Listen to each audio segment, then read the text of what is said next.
He's on? Okay. Already done. Don't touch anything. She just messaged me. Oh, it should be on. Speakers are on now. Oh, the mics. Speakers weren't on. Mics are muted. There we go. You turned Sorry. Got it. Thank you. Helps if I read the whole message. If at any point you want to call me Joe, it's. No, like last night. We skim the whole thing. How do you want to present it line by line? However you want to do it.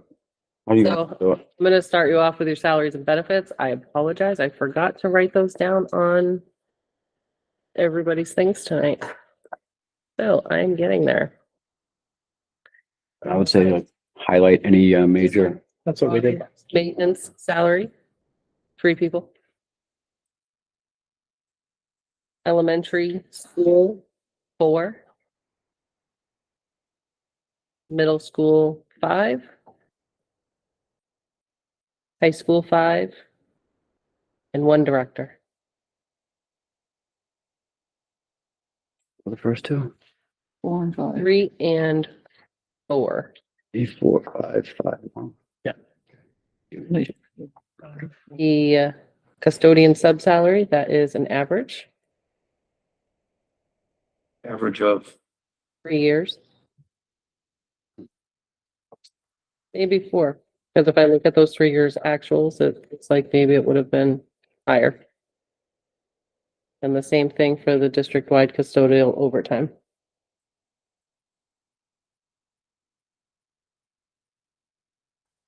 Any questions? Just if you could look at the average. Yep. Right now, or do you want Todd to go first? When you go, at some point. Okay, yep. I'll let you know as soon as Todd's done. How's that? That works, thanks. So then Todd, you're gonna pick it up on page bottom of 2.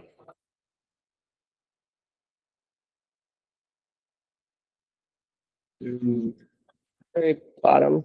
Maintenance workshop Workshops, conferences, no change or $500. Change.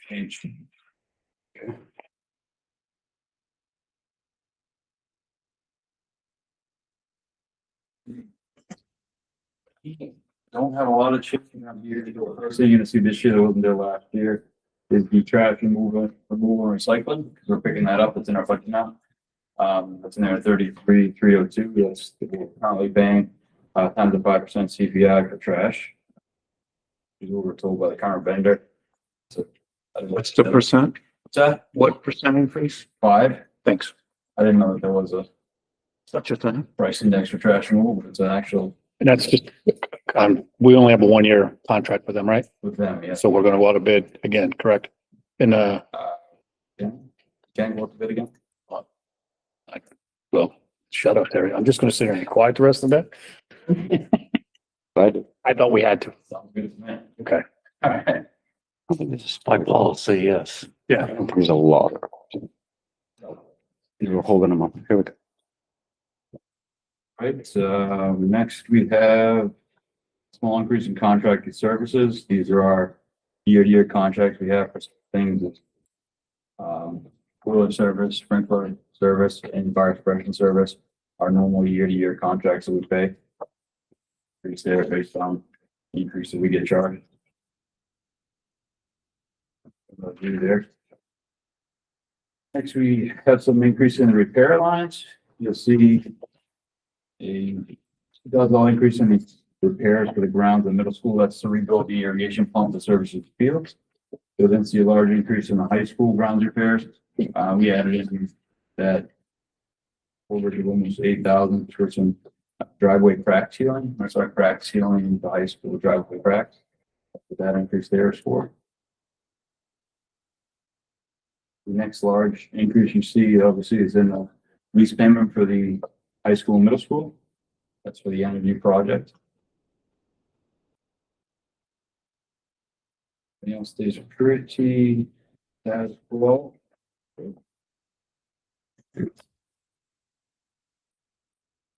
The propane, see a large increase in the high school propane line. That's due to the fact that we didn't have propane capability before. Now we do have propane that's gonna service the backup boiler for the old chip oil. It's in there 19.9. That's based on estimates from EEI, what they think we will be paying to run that in the off heating season and as a backup for the time something were to happen. Electricity, you see that a bit. We've eliminated the high school as well as the community electricity, because that's really all from the high school. That's due to the solar field. And you see the middle school electricity down a little bit. Also for that reason. Steve. I have a question. Tony. So last night. I watched the meeting last night. It's awful. Let's try to reel it in. Joe, for the record. Sorry, so Tony. I just call him Jones. Oh, gosh. On the, elementary school electric, does that include, the reductions we anticipate for the LED? It does not. Because at this time we were doing this, the project wasn't.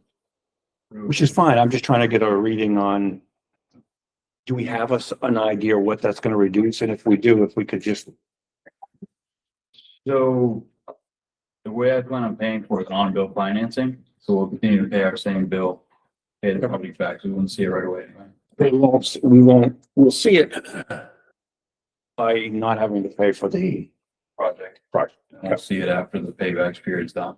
And then the other part is, I know we hope to get the LED, not LED, the controls upgraded at the elementary school. Yes. Will that increase, decrease the electric usage? It should, should decrease the fuel. Okay. Electricity usage, I don't think we'll see a huge fluctuation either way. All right. Thank you. Sure. Well, the high school electricity, I see we zeroed that out for the most part.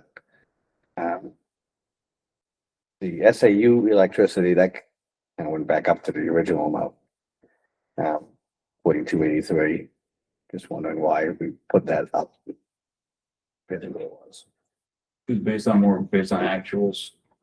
So we had new actuals of the 4,033 from the 24-25.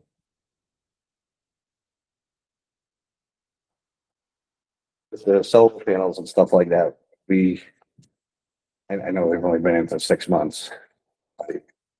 3 months, 4 months. Yeah. What have we been looking at so far to credits, I guess you could say, or whatever they call Question. So I want to say right now, so there's a separate account that had to be created when we did this through Eversource. And we have a credit now on that account. $20,000. And we're still working with them on trying to get things finalized. So I feel like it hasn't been settled yet for us to see the full gain of it. them? Are we looking to kind of consolidate so we can use those credits towards the entire SAU? That's one of the things I'm trying to figure out. Because I don't know how we actually get that money back and how we record it. Do you know what I mean? So those are like the little things that we're still working on. There's a lot of paperwork we're still doing with EEI and trying to finalize this entire thing. I know with most homes, usually if they, your credits get put in like the credit bank and then you use them in the winter time and it's sun's not out there as much and stuff like that. I don't know if that's the way they did it with commercial, especially at 20,000. I mean, that's. Yep. And they've been working with us. They've been emailing us and I just haven't been able to get there yet because of the budget process that we're in right now. So it's on my list of things to do with this week and next week. Thank you. That's right. Follow up. How much did we EEI say we were gonna save? It was like 110,000, just for right now, I think it was gonna be 110,000 with the solar. Did we take 110 out of the electricity or how did we manage that? I know we've got no electricity being used it's being used at the high school, but it's zeroed out. But I'm just curious as to how much did we actually take out? Was it, A total overall savings was 207,200, which agrees to EEI's matrix between the oil and electric. I'm just looking at electric.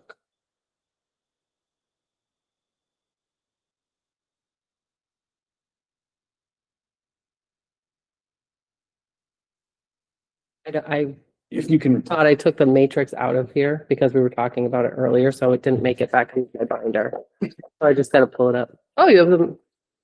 Thanks, Terry. because you gave me yours. Okay. Yep, I'm just looking for the overall total. I know what he's asking, but I just want to make sure. So for the solar budget, a reduction of 116,000, We've taken out 116. and yes, Okay, thank you. welcome. We just use Eversource. We don't have stuff. We don't have like New Hampshire Electric Co-op. It's all Eversource. It's all over. Next time you see the increase in is wood chips. Obviously, it's an increase because we never had them before. And they're 33,000. That's an estimated amount based on what he says we should be using, which is 200 tons at 165 per ton. Big boy was firing this morning too. Yeah, we just did our first startup on it Monday. Not our first startup, but our like kind of kickoff startup for the year. There's one kink we're still trying to work out, but we've been working with the guys from Austria yesterday and today, and they've been getting plans, so we're sending the guys from New Hampshire. Hope to do what the guys from Austria said on Monday. So hoping that'll solve that one little issue. We should be hopefully off the races, but pretty impressive system. I haven't checked yet. Is the glow on the silo yet? No. Why you wanna make me mad? I mean, there is a Jeez. door. The door. Technically, there is a door there, but it's a key door. Yeah, you know, here's just the bear, Joe. When we get that door, you're gonna know about it. Or is no longer being made, waited for, shipped, delivered from the company we got the silo from. It's now being custom made by another company, so we know we're going to get it when we need it. That's the story. I could have made it for you. That was- I've got a policy against that tone, so. Donated it. In a second, so. Okay, that's the story. If you just showed up and there was a door on. Did it get lost between here and Texas? Never got made. Never got me. Oh. No fault of our contractor like that. It was a problem. Anyway, let's move on. So next we're gonna look at oil. You obviously see that the reduction in high school is also medium oil, which is the same as high school. That's been zeroed out because of the wood chip boiler and propane boilers. Reduction there. You see a large increase in the software line. Mostly it's actually across all three schools, a similar increase. That's due to the intercom system software agreement we have to have, as well as the card access software agreements we have to have. Like everything else, we're finding out it's great that we're technology. We have to pay yearly fees to keep these things updated. But those are all about there. Todd, question back up on the oil, the elementary school usage, or the costs, elementary, middle and elementary. They both went down significantly. Are you comfortable with that? It was a 3-year average. 1.7 CPI above our current rate. Yes. Okay. I just get. Which is, how much per gallon are we quoted? Or not quoted, but budgeting? Or Current, did you just take the average and? current rate's 265, we're 1.7% higher, so it'll be 260, 270. 70? Thank you. Nice to you.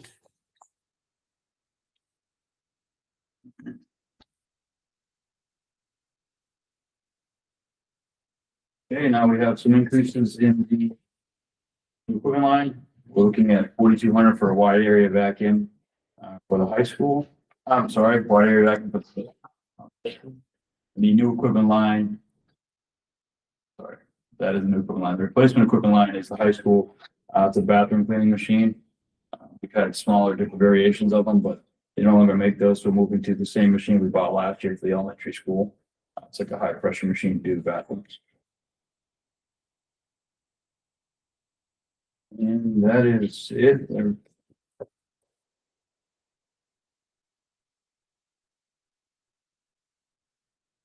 Questions?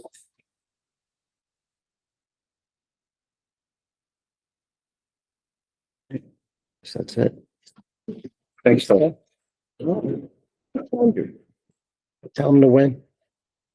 Well, section of school. Right up next. Newbury River Elementary School.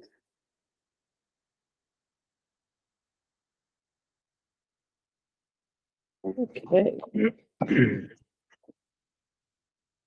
So staff listing. One.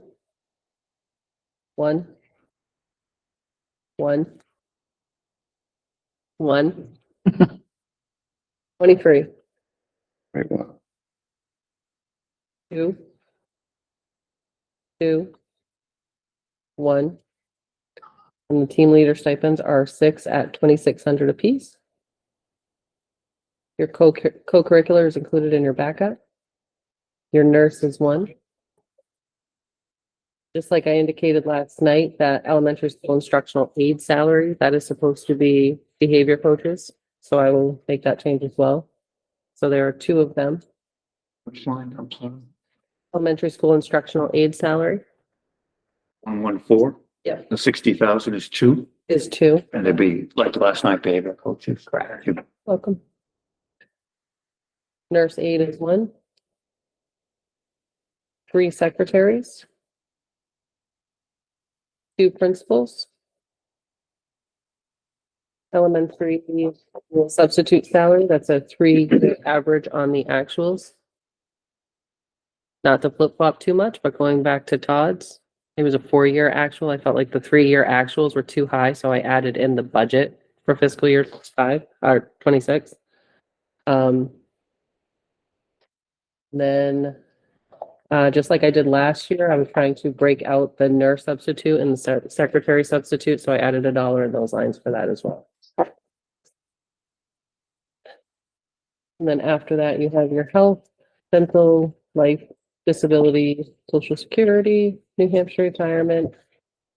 And Amy can take it away. Kind of like almost page 5.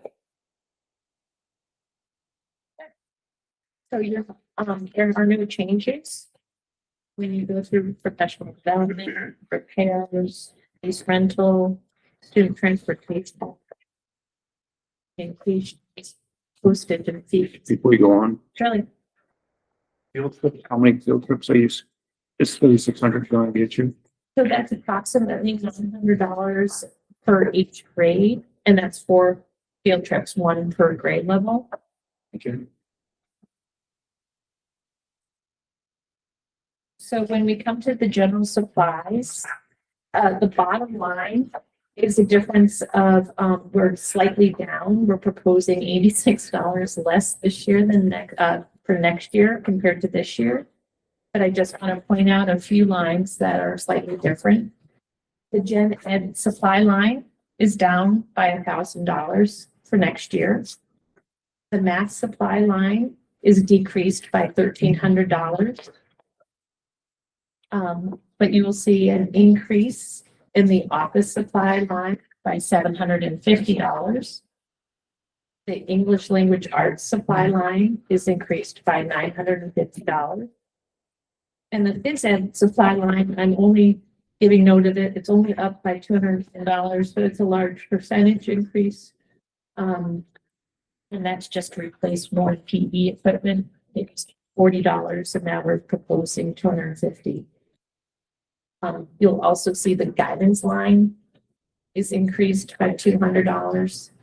And both our counselors are creating lunch and social groups. And this supply line is increased to allow them to purchase small activities. So as I said, the net or the total balance is showing a difference of $86, a little bit less than last or this current year. But that's the highlighting the differences. If we continue on, books, printed material. seeing a decrease. We're only asking for $500 for,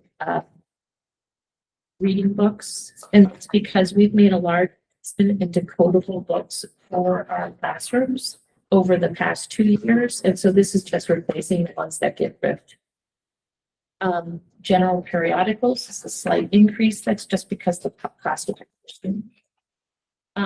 Just when we hit the software line item, software line, you see that the overall is a decrease by $1,000, but the ES guidance software is now 1,800 and it was 0 last year.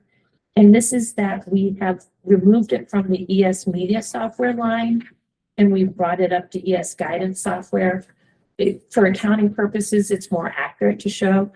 And this is our purchase of Fly 5, which is the software subscription that we use for our SEL, social emotional learning course that's taught by our counselors, as well as $400, which is our school's portion of the Swiss purchase for the district.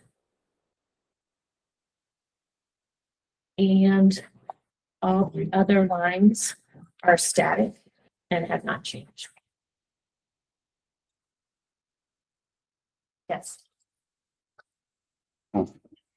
Marjorie, the supplies, general ed supplies, what do we use per pupil?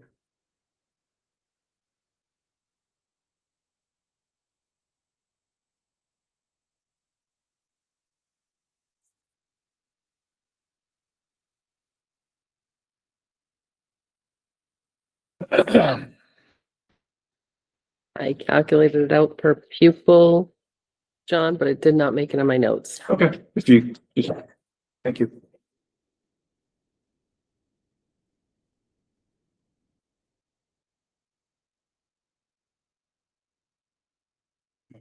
Pretty tight.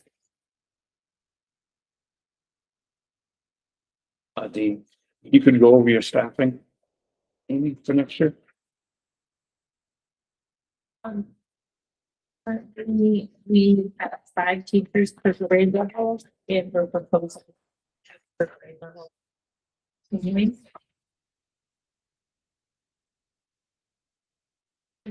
We have also shown any changes for our music, PE, librarian, have a nurse and a nurse LPN. 2 guidance counselors, a half-time social worker. We call her the SEL teacher, but that is actually, she's the bond teacher. So she's the teacher for our behavior program. A BCBA, a math interventionist, 2 reading specialists. We have 4 case managers, 1 for each grade level. And then we have a case manager for leaps and bounds. And then we have an OT and 2 speech.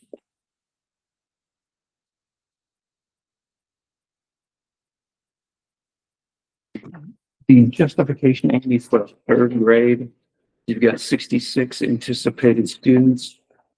We're currently showing 5 teachers, yet within the, we can go 18 to 1 and still be 4 teachers. And is there any, what's the logic from not using 4 teachers then? I'm putting forth what we've had in the past, and I assume it's up to the school board to post eliminating a teacher. We do have a retirement, and if we do not replace the retiring teacher, it will be class sizes of 16, which is well within the school board. But the following year, we would bump up to a class size of 21. So it does make sense that if you want to not replace for a year, that does make sense. However, the following year, you'd be in a position of hiring because the following year, when that class comes forward, we would have a larger, that 2nd grade class right there for the 26-27. When it becomes 3rd grade, it would need a teacher. Just to clarify the retirement, we know, we don't have an insurance yet that they're retiring, correct? We do. In 26, 27, there's a signed document. You guys approved it about 2 weeks ago. So that was for that's the end of this year. Next year, we have a retirement in third grade. Right. But what I mean is they're retiring at the end of this year. Yes, Correct.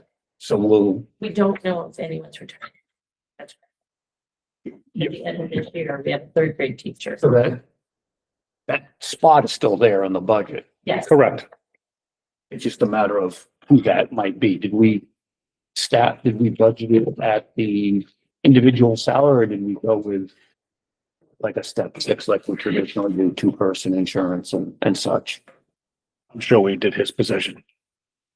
We haven't lowered it yet.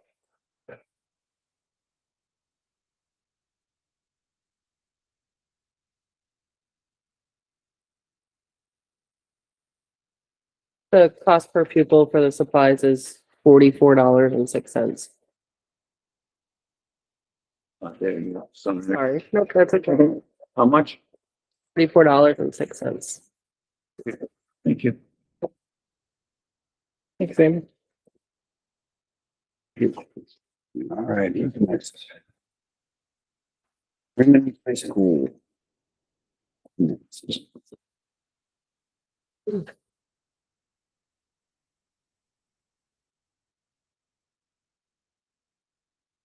Okay.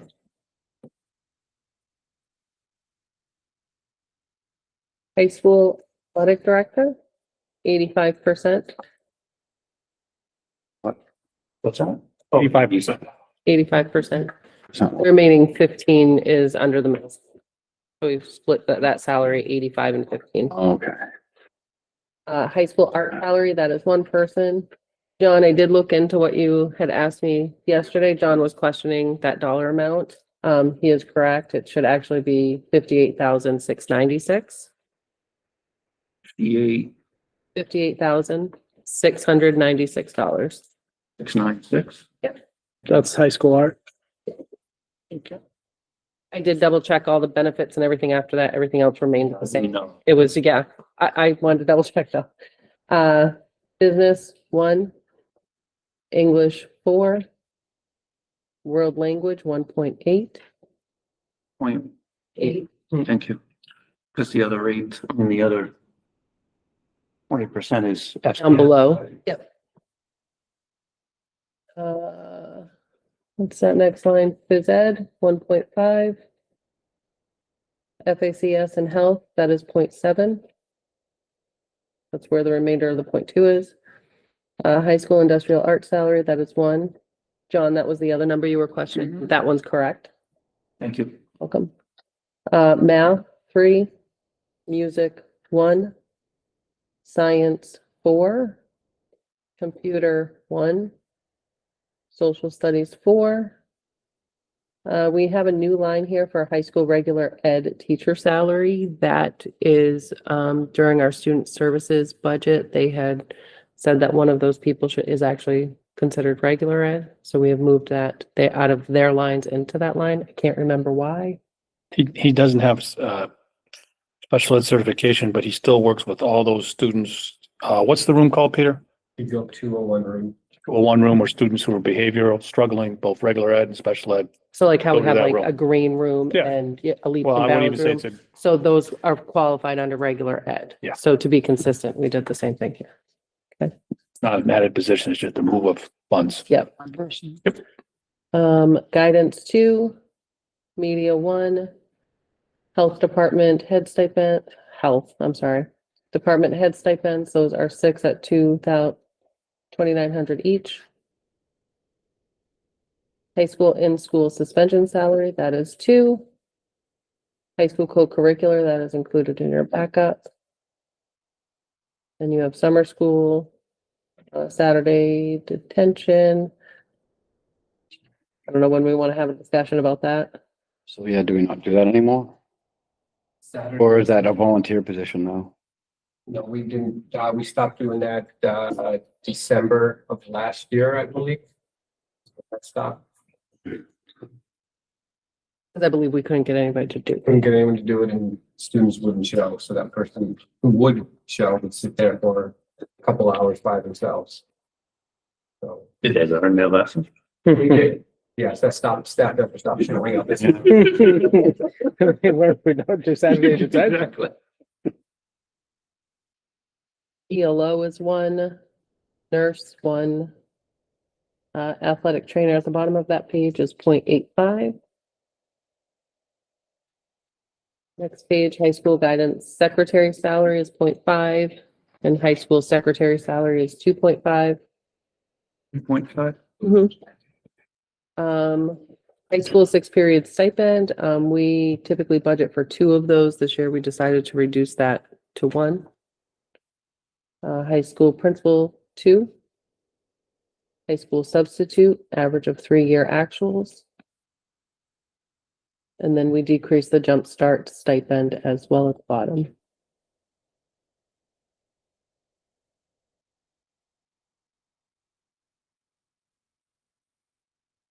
Page 3, 4, 5.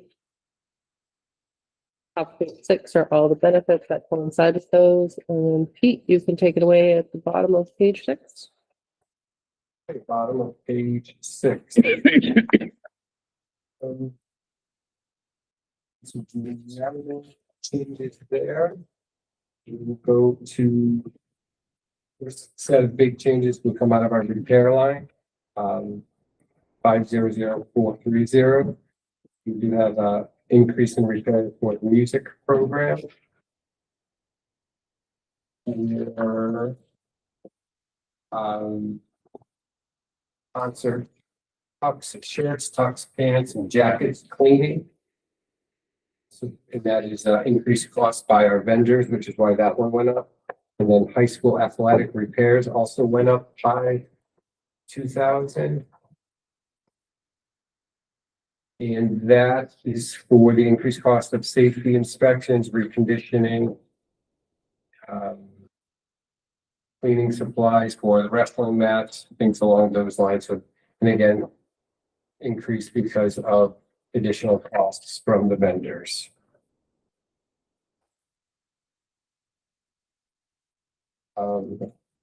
Field trip transportation did go up as well, and that was that is all because listed as all because of the vendor fees. We have approximately 35 trips we do a year.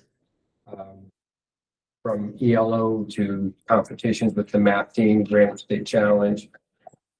Nothing new has been added, but it's again just these costs.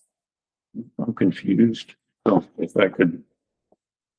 The athletic buses, I understand. The field trips, you're saying it covers how many field trips? 35 is what we're listed at right now. So that would be 3 trips for robotics. Yeah, I don't need the rundown. I just, because I thought. Was it, got a number there. It was like $900 a trip. They were budgeting. I I think, don't know if it was Tom or. I think it was Tom, Amy said $900 per per grade, for 3 trips or something. 3, yeah. They don't go very far either. I understand. Yeah. It just, okay. It just seems like. We've got very different numbers associated with different trips. And it's just hard to. Okay.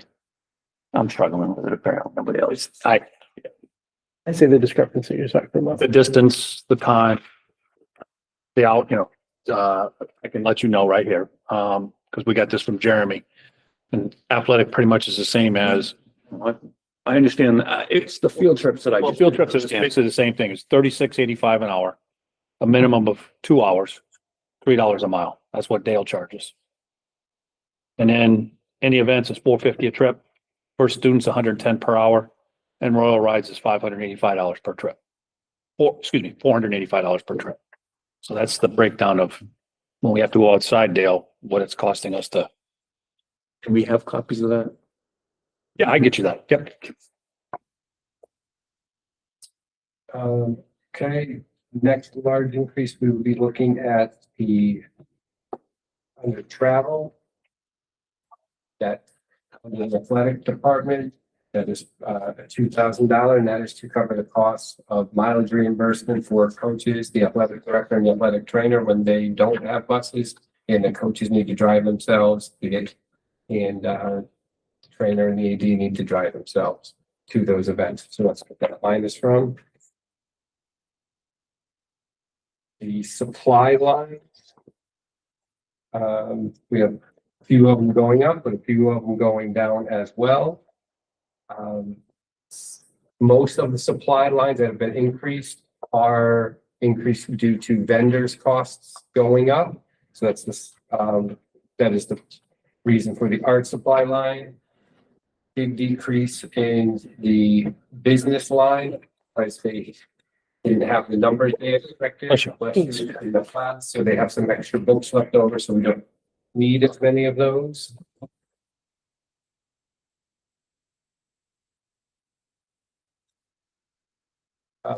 We have lots of supplies, just looking at some, yep. Oh, sorry. So we don't need any other printed materials this year? I don't forget, like social studies, science, in math, we went down Where are you at, Joe? the books, 560. You're ahead. There you go. We're up in. Okay. Get ahead of everybody. You jumping the bone a lot last night too. You were ready to go. 5 tonight. General ed. $64. Highlighted it. I'm like, here it comes. Okay. Language.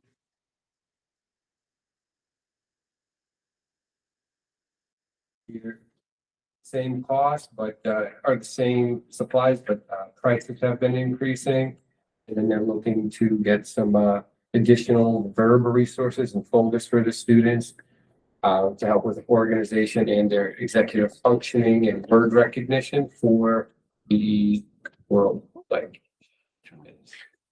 Why are we paying for somebody, a high school student's folder? High school level. Why are we paying for a high school student to have a folder? It's not a generic folder.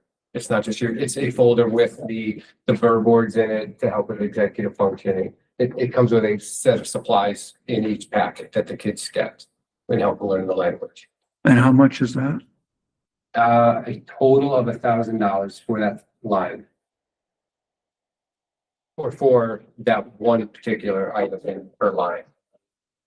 Which line is it? Sorry. It's one of the We're looking at 610s. World language supplies, 306, and then it's 500, 610. So second Okay, one down. second one down. Thank you. on Page 9, yep. What do we?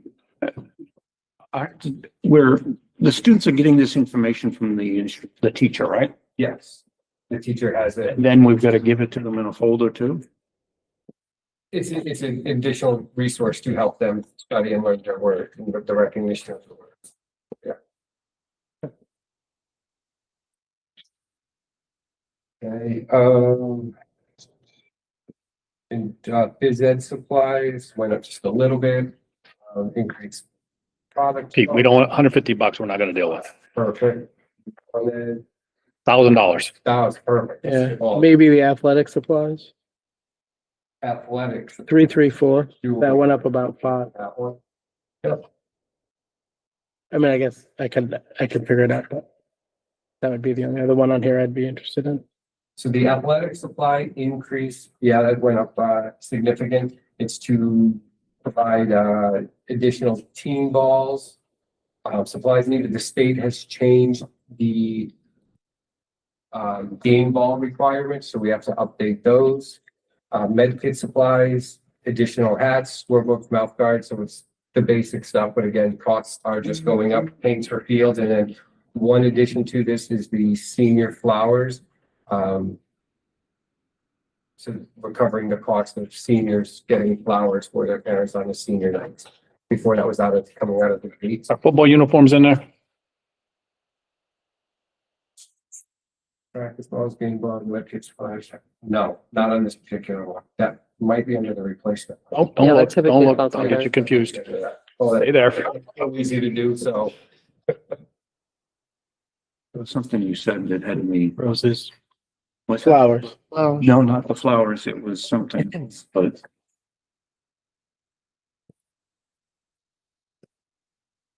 Okay, Did you lose it? It's gonna come back, guaranteed. Now I'm gonna work at it. there we go.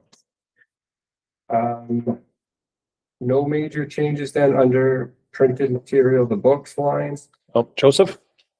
Here we You go. got a question? Go for it. We went, you had like the science books for 2 years. Was that a curriculum that we started? We needed to get some printed books. Go ahead. Science? We did buy science books last year out of the curriculum. Yes. So that's probably why it dropped. We bought them 2 years in a row. So that's all caught up. Is there anything that we did go down by 30? The one that went down there was social studies. She was looking to buy new books, but we took that out of this book line and added it to the curriculum line for new books, where our science books came from last year, or where the math books came last year for this year. Oh, we didn't- Science book. Well, we don't have that money now because we're buying iReady diagnostic. So I guess the determination is, do we want to spend additional money on curriculum or are we going to wait a year? So Because the goal is that social studies would have been in the queue this year to look at. Unfortunately, we have to buy the iReady diagnostics, the 5-year license is up. I have a question. We have on our books 10,000 the last 2 years for social studies books.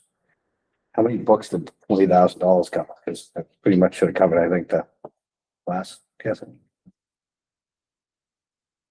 So what books have they been buying? Yes. Is that what you're asking? Well, did it cover the whole class? I mean, I don't. It covered what they needed, yes. So we don't actually need social security. So Need that, yeah, well, we do have stuff, but they are next in line for updated curriculum. So that's, but that's for the whole, that's not just new books, that's a whole new curriculum, sorry. So as we talked yesterday, are we starting to move like these books over to the curriculum part? That would be the goal. But So. we're not there yet. Yeah. Yes. Sorry. So that $10,000 that's there for those books is because we're on our default budget. Okay, so that is It's 2 years in a row. correct. All right, so it's not that we needed it this year. That was just what because it's not like we had a specific thing. It wasn't like it was a one-time Yeah. thing. So that's why that's in there. So we might not need to purchase books or will need to. This year. This year. Correct. Yep, I'm looking at it now. We've only spent $192. Actually, it looks like we got a credit. We got money back from something. From lost student books, I bet, from last year. 50 cents. Yep. Cents is 50 cents. Like math books, I know we have, would we move that curriculum, those books in the curriculum line now? Do we even bought those? We did buy high school math books with the $125,000 this year. Okay. So they have new math books. Yeah. I wouldn't say every geometry, algebra, you know, that's a huge expense, but there are math books that have been purchased for curriculum this year. We've got rid of all the books that reference the Soviet Union. Only I hate to say it, but it's back. So what That's, goes around comes around. they still reference it, it's just not the last chapter. I would almost be 100% sure that we did that in math, yes. Yeah. Fun, but I just don't study. Yeah, no. I did remember what I was gonna ask. Excuse me. And you don't need to do anything. It was in reference to the athletic balls requirement. You had said it's a state requirement.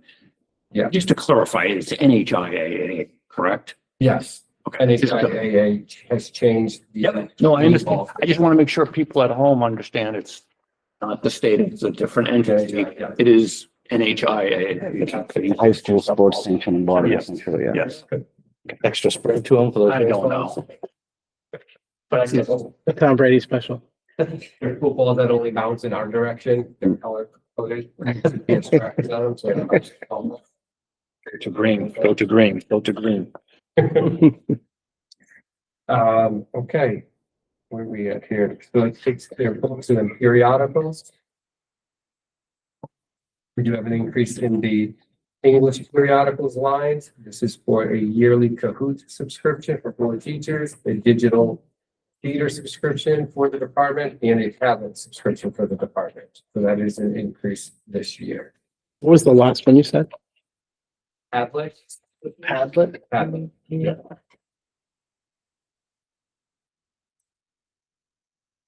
You said it was Kahoot subscription for 4? Yep, yearly subscription for the 4 English teachers. Is that a high school wide subscription or is it exclusive to the English department? That, all the different departments do them, but the supply comes out of each budget. Okay. Yeah. Thank you.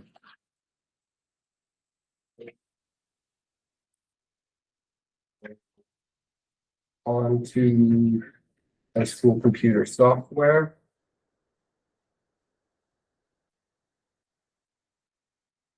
This increase is been approved. Well, this was okayed by Matt, tech director, but this is for our code age and digital components research and our code receiver products. So the software that goes to run those 2 courses. Courses there. And then the media software is another large increase. And that is for some book systems, online catalogs, news bank databases, newspaper database, swipe, streaming video services, things along those lines. And again, prices have gone up to maintain these subscriptions. Yes, sir.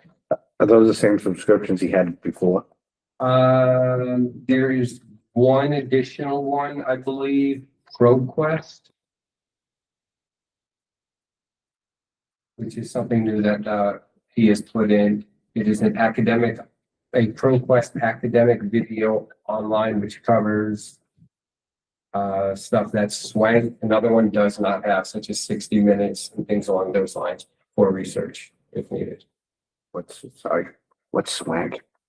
Swank is another online video server, periodicals, platform that you can find all this stuff and research on. And I don't know a whole lot about that one, about a lot of these, because I haven't used them. They're new since I've been in education. So Sounds like someplace my kids get their clothes online from, so. that I would agree with you. Okay, new equipment. Science is a large one increase. So science is looking to purchase a new spectrophotometer for chemistry, chemistry, and bio classes. So we currently have one, but it's old, not as accurate as it should be. So science department is looking to purchase a new one of those. And then computers was, if approved, was okayed by Todd. Our computer room needs 2 new whiteboards.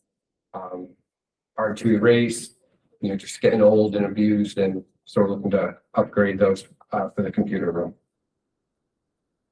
You mean regular whiteboards, right? Not the Promethean boards. Not from using a regular whiteboard. The regular whiteboard. The magnetized whiteboard. That's it. They are, I think it's just about 500 each. Yeah. Something like that. Yeah, I just want to make sure I understand. Okay.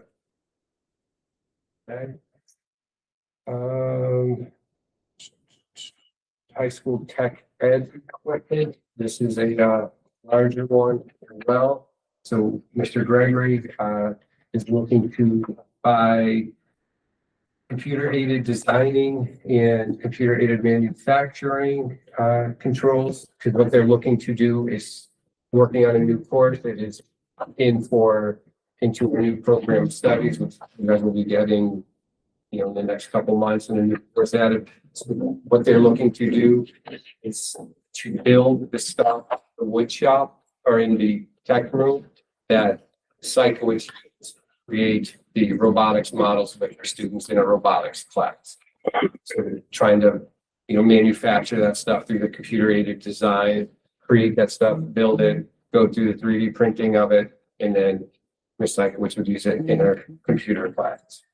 So they're looking for that.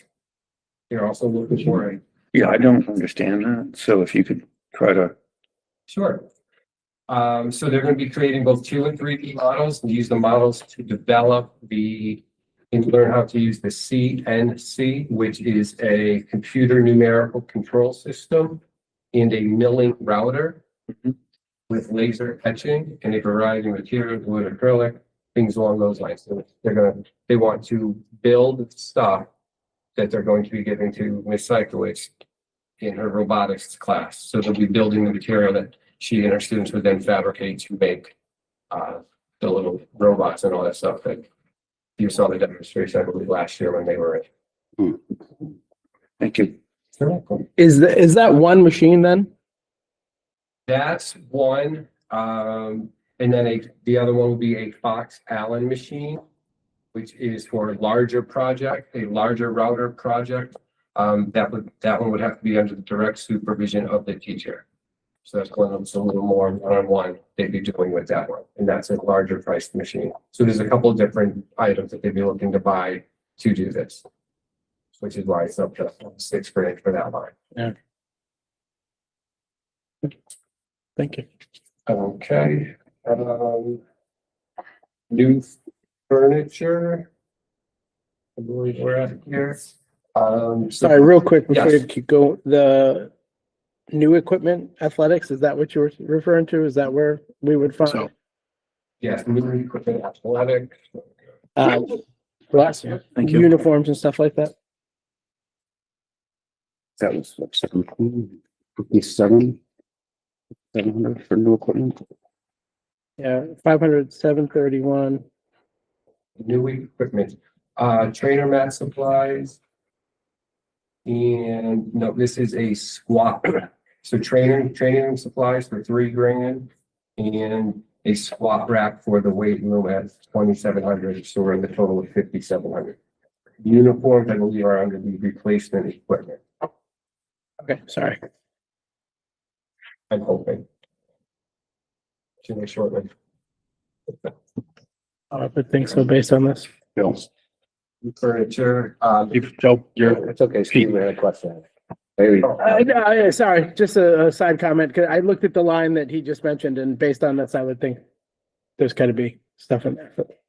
squat rack, you don't have one now, or, we do not have a freestanding squat rack. so that would have been in the old section, I guess. but If we had one, we'd bring it over. There's not. Surprised there wasn't one with the multitude of equipment that, Not a freestanding one. oh, I'm sorry.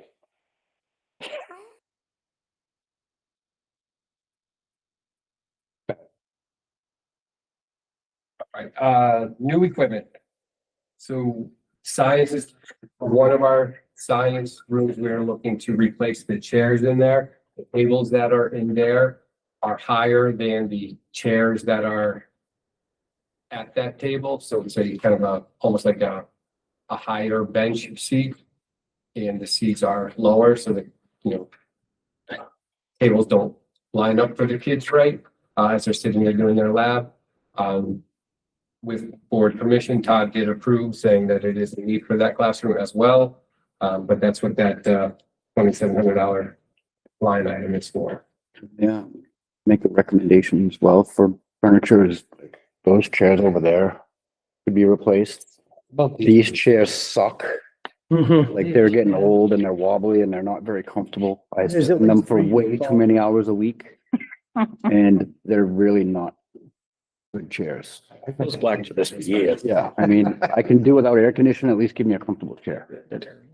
They're, the black chairs especially, they're like, Those things are done. The reason they're ripping it is why. people are being stupid. Thank you.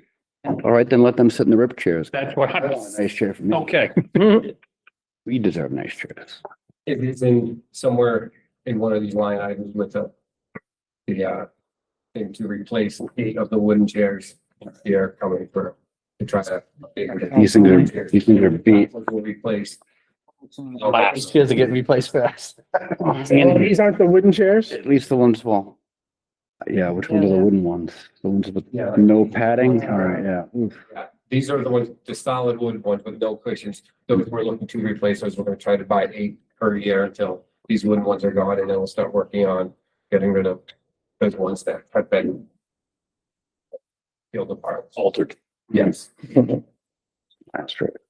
That's nice. That's nice and probably better. Where we at? The rest of them are. And then I think, Furniture we did. Okay. Replacement equipment.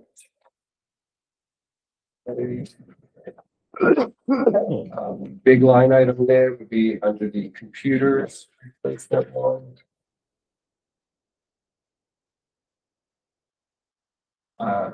Again, if okay with you, this has been approved by Todd to say, yeah, it's needed.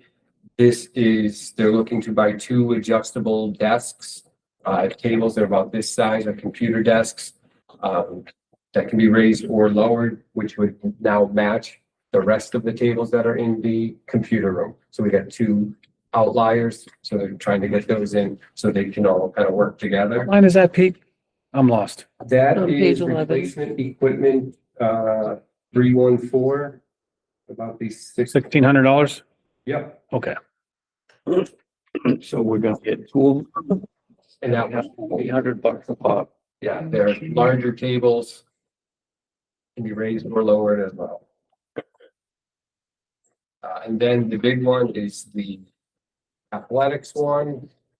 So this is here, this is where the varsity uniform replacement come in. It also replaces football helmet, which we update about approximately 10 a year. This includes 10 shoulder pads, and it's also the addition of new cheer mats. That was in the budget last year, did get cut because of the override budget. Default. Right budget. I That's like that one. In my town, it's an override. I'm working on that. So that's what came out. Good. So that's what, that's why that line has increased dramatically to the $25,000 there. And then the last one in that line, that is a significant increase to be the nurse. She needs a new table, in her office, the new plinth where kids come in and lie down. That one's kind of tore apart. So it's that long bench that you see in nurses' offices that needs to be replaced. Joe. So with the replacement equipment, you said it's for 10 helmets and Yeah, yes, we replaced 10 football helmets per year and 10 shoulder pads per year. And that's on a 3-year rotation is I what. think the mats are the big ticket item. How much are the mats? The mats themselves are $8,700. There you go. well, And that includes the Velcro securing straps to hold them together and everything as well. that's quite a lot. So we're doing three helmets and 10 helmets and shoulder pads. Every year. 3 years, you said? Every year we're replacing 10, and he's got it for 3 years, yes. So the hope is this would be, I'd have to go back, but I think this is year 3 itself. Okay. I'm surprised we just don't buy a bunch of them, replace them all at the same time. That way every kid gets, then they go for the 3 years and then you can buy them again. How many students are there? A high school football team? Our football team has, I think, 27 students, Now, 27. a lot of them are concussed and like can't play. So But they're still in the team. They Yeah. have to have a helmet for them. make sure. No. maybe that's why we need new helmets? So can I ask a silly question? Why wouldn't we just do 11 so that the active players can all have new helmets? Because 22 play, because 11 are on offense, 11 on defense. Just a helmet. A lot. I bet they're $1,000. $1,000 for a helmet. How much? I don't think they're that much. He's got 10 helmets listed at $6,000. 75, So 7, somebody do the math. how many was that? 600. 600 apiece. So 600 each or 600? Each. A piece. we're doing it for 3 years. How many, I mean, There's gotta be some regulation about how long a helmet can last. Oh, yeah. Yeah, there's there, yeah. And that would be conditioned as well, and then. Yeah, they have to be reconditioned every year, right? Yeah. $6 for a football helmet? Okay. We buy How long is it? NFL You buy it new, how long? quality does it helmets? last for? Oh, yeah. You can't tell me every football helmet costs $600. It's insane. Using things along those lines. I don't know. So basically, we should be replacing 10 every year, no matter what. That's the case. Essentially, yes.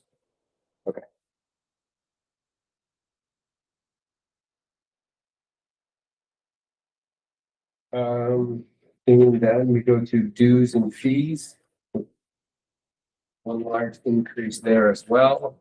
I'm gonna blame Jeremy for a lot of this. But the NHIAA has increased the price to per team. To join the NHIAA. So we have, it's now $200 per team is what the NHIAA charges us to join the NHIAA. So that price has increased. How much is it now? Increase was from previous year was 7,800. It is now up to 1,500. So it's almost been doubled.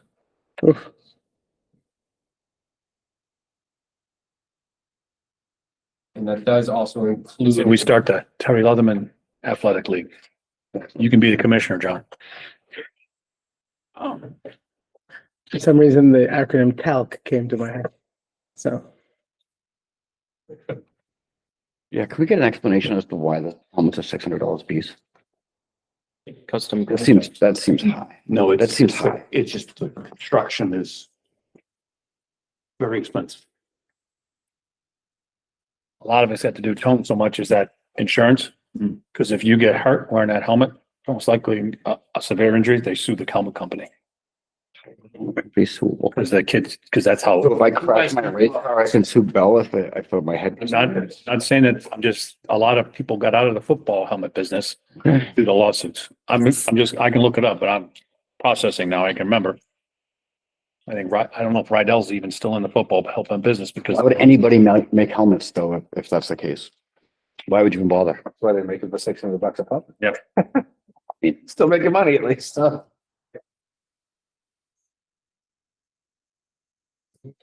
think that covers all the points. We'll get to that. Well, I'm going back to the $200 per team. So if I take the 15,000 and I divide it by 200, so we have 75 teams. No, 1,500, I thought he said. but there's also, $100 a that pop. is also includes the addition of esports and the bowling lane rentals and indoor track fees.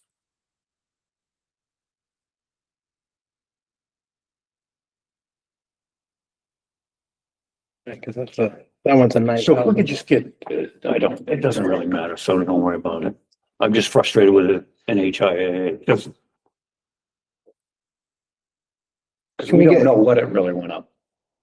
The overall amount, yeah. Can we get a list of It's just all that is? increased 200 to 200 per team. Yeah, I know, What but was the previous price? I've got the Yeah, but- total was 7,800. I have to go back and look and see what, but Right. I don't have that exact number from what we're paying this year. You have the co-curricular list in your thing. So that's why I'm just questioning it, because I'm looking at our teams. Yeah.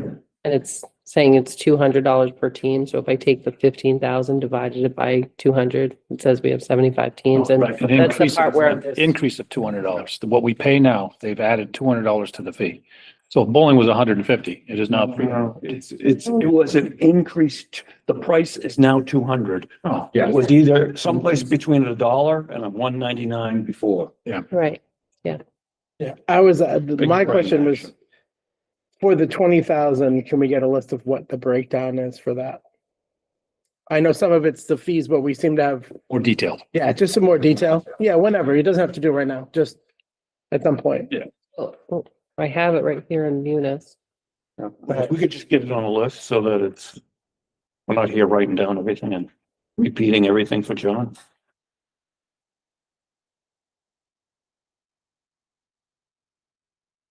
Does that include Tri-County too?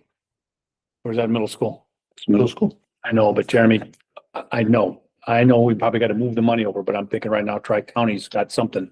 I didn't see anything that Tom mentioned. I know, It's us. I know, we just got to take a look at, he might have not caught that.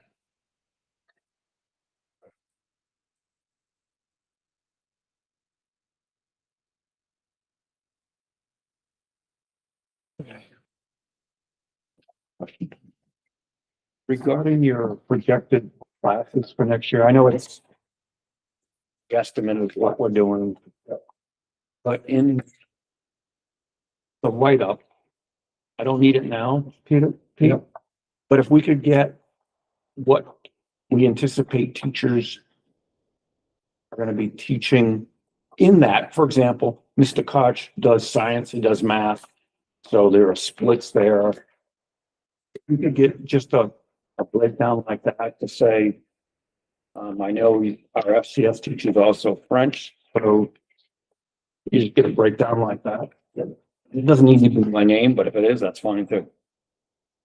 I will definitely do my best. Thank you.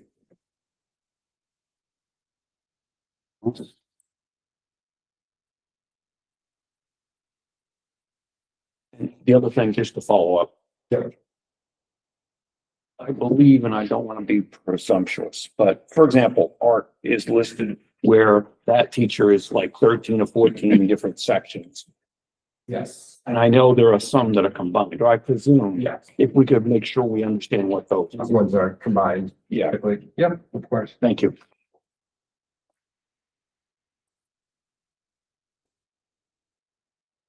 There were a couple of things that Pete and I did talk about tonight. Or We all set with Pete. earlier today. Well, it kind of involves him. Oh. That's why I was kind of bringing it up while he was here. That's fine. Yeah. So we were talking about the high school Saturday detention.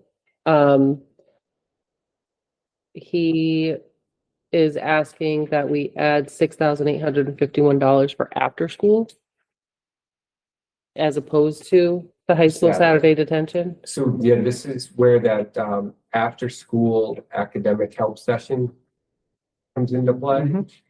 So this would be for 10 days, 4 times a year, 3 times a year. So, to pay those teachers who are working with the students on the school extra help session to maintain their eligibility. So we do this at progress report time. And we do that for 10 days. That time we have to have teachers in there. And last year was the first year we had kind of gotten back to that, and we didn't have it in the budget. We're pulling it from, round Peter to pay Paul, so to speak. So we wanted to put it in a line, but weren't sure where to go, and then through miscommunication error on my mistake, I forgot to move that over to Marjorie to get that in the line. So it's not in the budget. It's not in this particular one, but we had it initially at that on the front page, the Saturday detention. You're good. You only explain. Yeah. If we could have that number again? $6,851. So it would be $5,400 as a salary, and then the additional money is for the FICA and New Hampshire retirement. 600. 6851. 6851 is a total of everything combined for after school. Academics. For 3 times, 10 days each, correct? Thank you. Where would that be? And It would we have to figure out to add it. It's not there. Oh, okay. I didn't know if there was just an empty spot for it. I have one more question. Then Joey can cover. So I don't see. I know we have the robotics thing going on here. I don't see that specifically funded anywhere. What would that be under, computer or science or math? The robotics program that they got going on. So where would the money for that be coming from? I know probably a couple of different places. Yeah.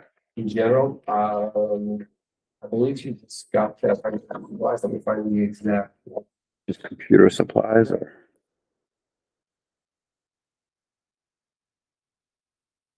Would probably be under 500, 610.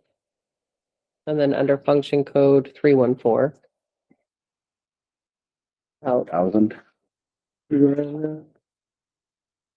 And that's something I would like to see. Peter, look at your, $2,000 in there under the computer supplies. And that could be going to other things as well.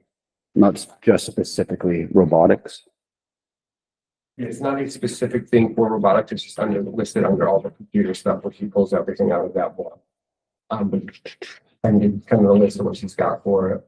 Is that a popular course? People interested in that? Like, cause it seems to me like people do the robotics thing. There's definitely kids in there working quite a bit, 15 kids per class. Because I mean, between equipment and travel, we spend like, $100,000 athletics. And part of 2,000 towards robotics seems kind of, that's something I'd like to see a little bit more attention or funding go towards. Because you can only do so much with $1,500, $1,000 when you're dealing with that stuff.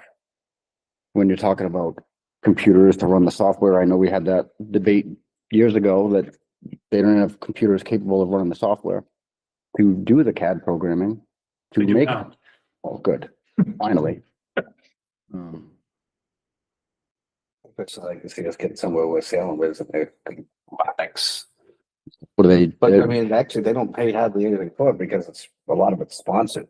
Well, yeah, we have to have a program that does something. Oh, yeah, first. you have to have stuff. They're not little dinky robots that put on the floor there. Oh, yeah. 600-pound Salem is behemoth. probably doing battle bots. I mean, they got, That's exactly what they do. so. I mean, I liked what we were doing, but you're not gonna get there at $1,000 a year. Oh, no. That's all I'm saying. Are there specific grants that, I mean, that's a good point. I There don't must wanna be. rely on grants for everything. Well, no, but it might be able to get us some equipment. I agree with you. I would like to see more funding for this kind of thing. Whether we shuffle it from somewhere else or however you want to do it, but And this is me, I think that there needs to, first, we gotta get the kids interested, invested in it. And once I think we start having kids get more interested in it, or it's like I've been wanting to put a TV studio in here since I've got here and do morning announcements, and I already went over I that. can't get kids to do it. Went over that. I know that, but I can't get kids to But if you don't have a solid program that people will be interested in, keep throwing it out there and no one wants to. What do you mean by like TV studio? What do you mean by that? I want to have a news program. We have all this TV equipment, create a class, and we have the it's teachers. TV studio. Yeah, it is. Kids aren't, and that's age old. Yeah. Age old Can't get the situation kids where to jump on. years and years we've been asking and the students I would love building, but battle no box box coming. full 9 yards. There's a bit of a. I'm trying to catch-22. get theater back in the Yeah. school. And it's just a handful of kids, 5 or 6 kids doing the arts, the theater. I can't get kids invested in. It's not worth the lack of trying, but we're trying. There's a catch-22 there, though. All of those types of programs, theater, the TV, the robotics, those are the kind of things that people, when they see them in action, get more interested in doing them. So if you don't have them in action, they don't have them to see, then they won't go, oh, that's really cool. They don't necessarily understand the finished product. They just see lots of work. right? But when they see what the finished product can be, they get more interested in putting in the effort. So I don't know how we start this chicken and the egg conversation, but I think in all three of those areas, it would be good to come up with some sort of a plan to, I don't want to say force a couple kids, but if it's only 4 kids, then let them put on a small play. We do, Waiting for Godot is 4 people. we do. Theater keeps going. Yeah. The goal is that, yeah. And again, we've only got 200 and 300 and some odd kids, Yeah. that's, and there are a lot of things here for them to do after school, so their time gets pulled too. I think we should have just a battle bot competition inside from the other schools. So they can see what's going on there. Bring them Well, in. that's the thing. I mean, if that's what they were working on, people would be interested.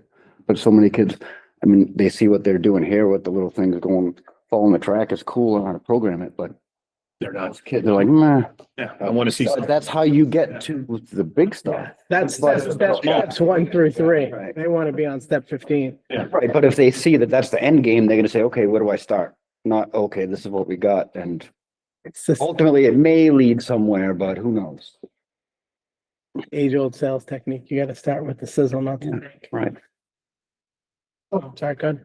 If you could like send me what, like for the TV studio or whatever you want to call it, like your thoughts on it, like the newspaper and like what you would want to see. Could you email that to me so that I could? Then I would love to see that studio used for anything. So it's not even my vision. It's So, between the- so like a podcast. Sure. Have you ever seen the news, like a news broadcast Yeah, so, like that? okay. Anything. Let me tell you something. People at a desk. Because I feel like if once I say this to like maybe probably the site council first and then other people. Absolutely. Get the mind control, right? Right? Yeah, I mean, they're gonna like probably jump. I don't know, but The Raymond Facebook sports page has been begging us to sit there and have like Jeremy post stuff on there, which he's doing a lot already. If the kids want to do something like that, that explains what the sports have been doing for last week, I think people would just, Sports, weather, would love that. upcoming events. yeah. Quick Friday during TMZ maybe Monday, 15 minutes and Ram when they're doing that 10 minutes. Boom. Of course, it used to be, Almost like a new version of an old school newspaper. yeah, but it's again, it used to be, well, back in the day when everyone had a TV in their room, you turn the channel on and that's where they would go. Morning Now it's all YouTube, so we just would go to the Raymond High School YouTube channel. Kids would be on their Chromebook and there it is.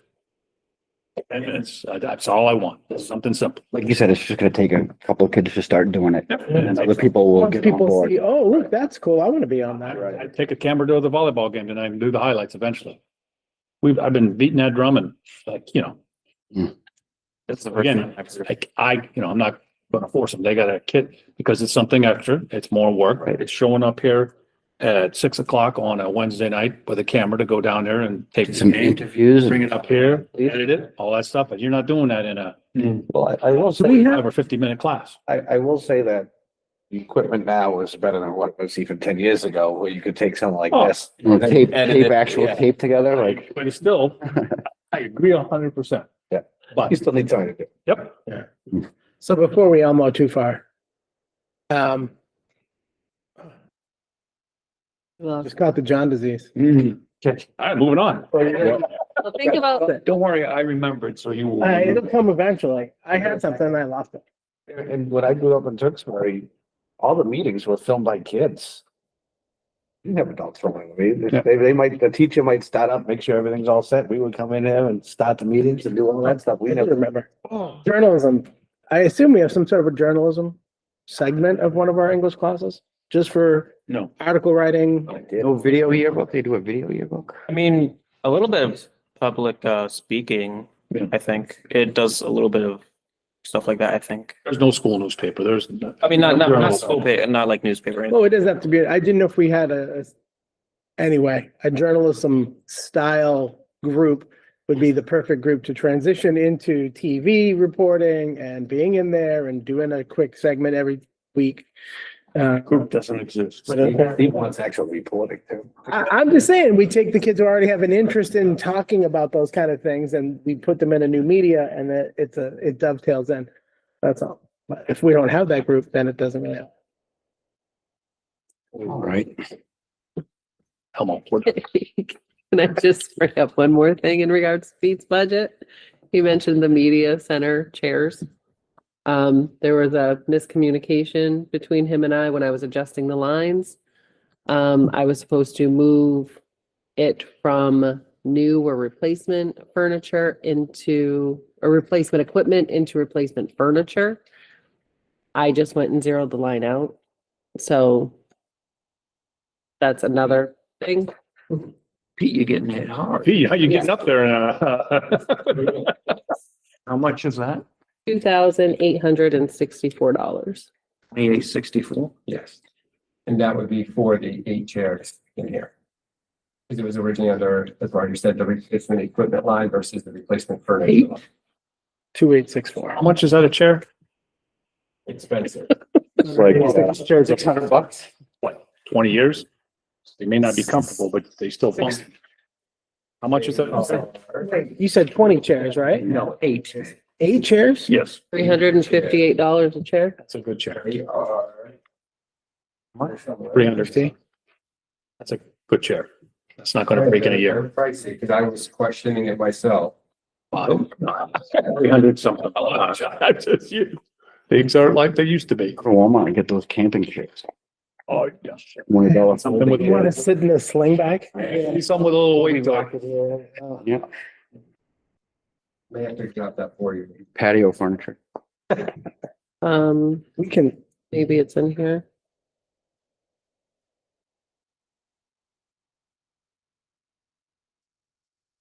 definitely in there somewhere. Give me one second. They are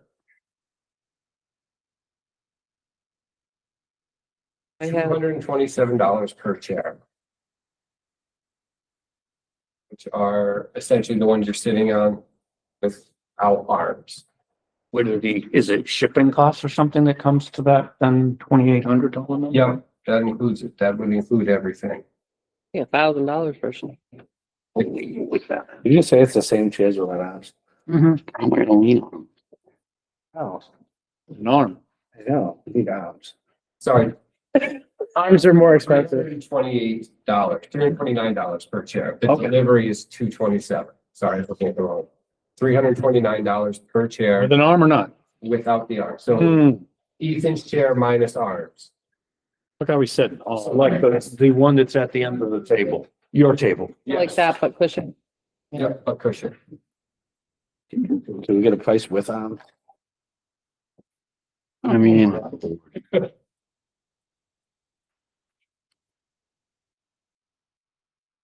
Question about the athletic, but we ever try to get some kind of help, like sponsors or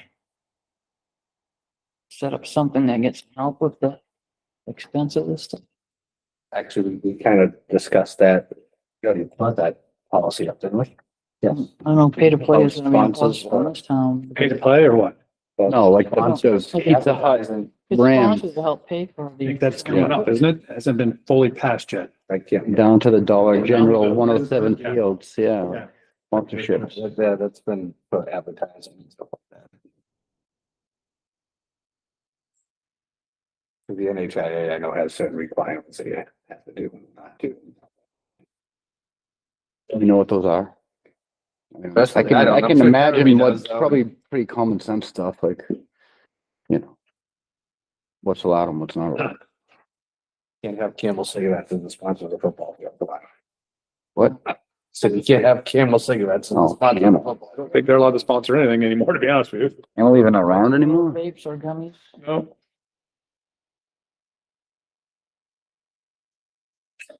All right, so where are we? Any more questions? Thanks, Pete. Anything else? All right. Thank you. The girls volleyball team won. Right. Play Friday, I believe. Football game Friday? Yep. Yeah. And a soccer game. Soccer. The girls and volleyball team are on the road. Volleyball will be on the road. Well, depends. Most, Could be, yeah. I don't know. No, I think if they won, Jeremy told me today, whoever wins today would be on the road Friday. Right. For the championship game? No, we got a ways to go yet. Got to win more than one, Thank you. probably three games. Good day. Thank you. Thank you.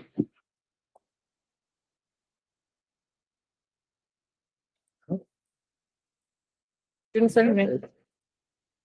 Executive Director of Student Services, 1. Elementary School Dean, 1. Middle School Dean, 1. High School Dean, 1. Elementary Inclusion Salary, 5. Middle School, 6. High School, 2. District-wide ELL salary, 0.5. High school, elementary school, preschool teacher, 1. Speech at the elementary school is 0.6. High school speech is 0.4. Behavior lead, 1. District-wide tutors and extended school year salary, those are multiple people, whoever we need throughout the year. Social worker salary, 2. Elementary school BCBA, 1. Middle school, 1. High school, 1. Director of Behavior and Wellness, 1. Behavior teacher, 0.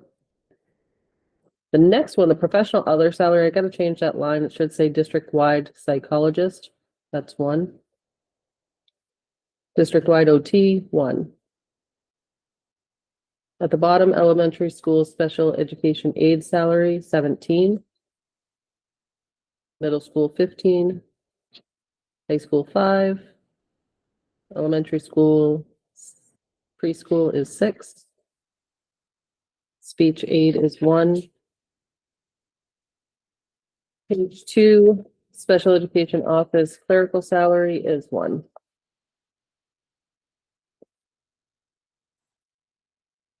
A question for you, Martha. Answer, John? Standing. On, Director of Behavioral Health and Wellness right now is under professional other. Is there a reason why it's not under admin?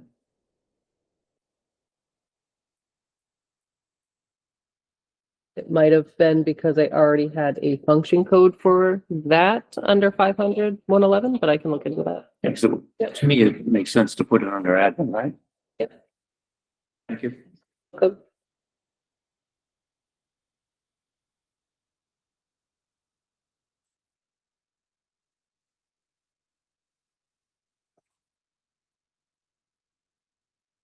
So then benefits carry through all the way to page. I'll let Jody and Sam take it away. Thank You. District-wide special education staff workshops, that's where I'm starting. That is a little bit of an increase from current, as with the addition of bringing in Marianne Knights to do some additional support in reading intervention programs at the elementary school. She's currently supporting all teachers over at that school, but she needs to have a greater emphasis in supporting the special education teachers as well. So I built that into the budget for next year.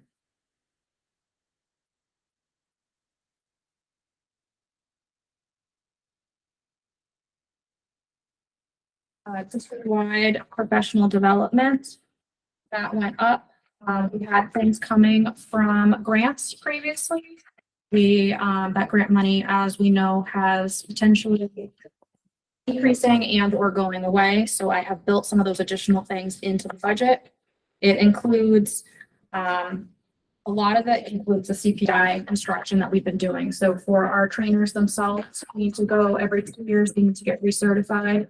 That is about, depending on the program, if it is a refresher, it's anywhere from about $2,600 to $5,000 per trainer every 2 years. And then every year, per our plan, we provide some de-escalation training to our staff at the beginning of the school year, and there's the cost associated with that. And that varies either if we do a verbal component of CPI to de-escalate, we have to buy the workbooks, and then we have the trainers that do that, but it's a blended model. Otherwise, we do a separate program, which is a flat rate of $6,000. And if we do the other program, it's about $7,000 in supplies. So those are built into that. So that makes up the increase. District-wide home tutoring.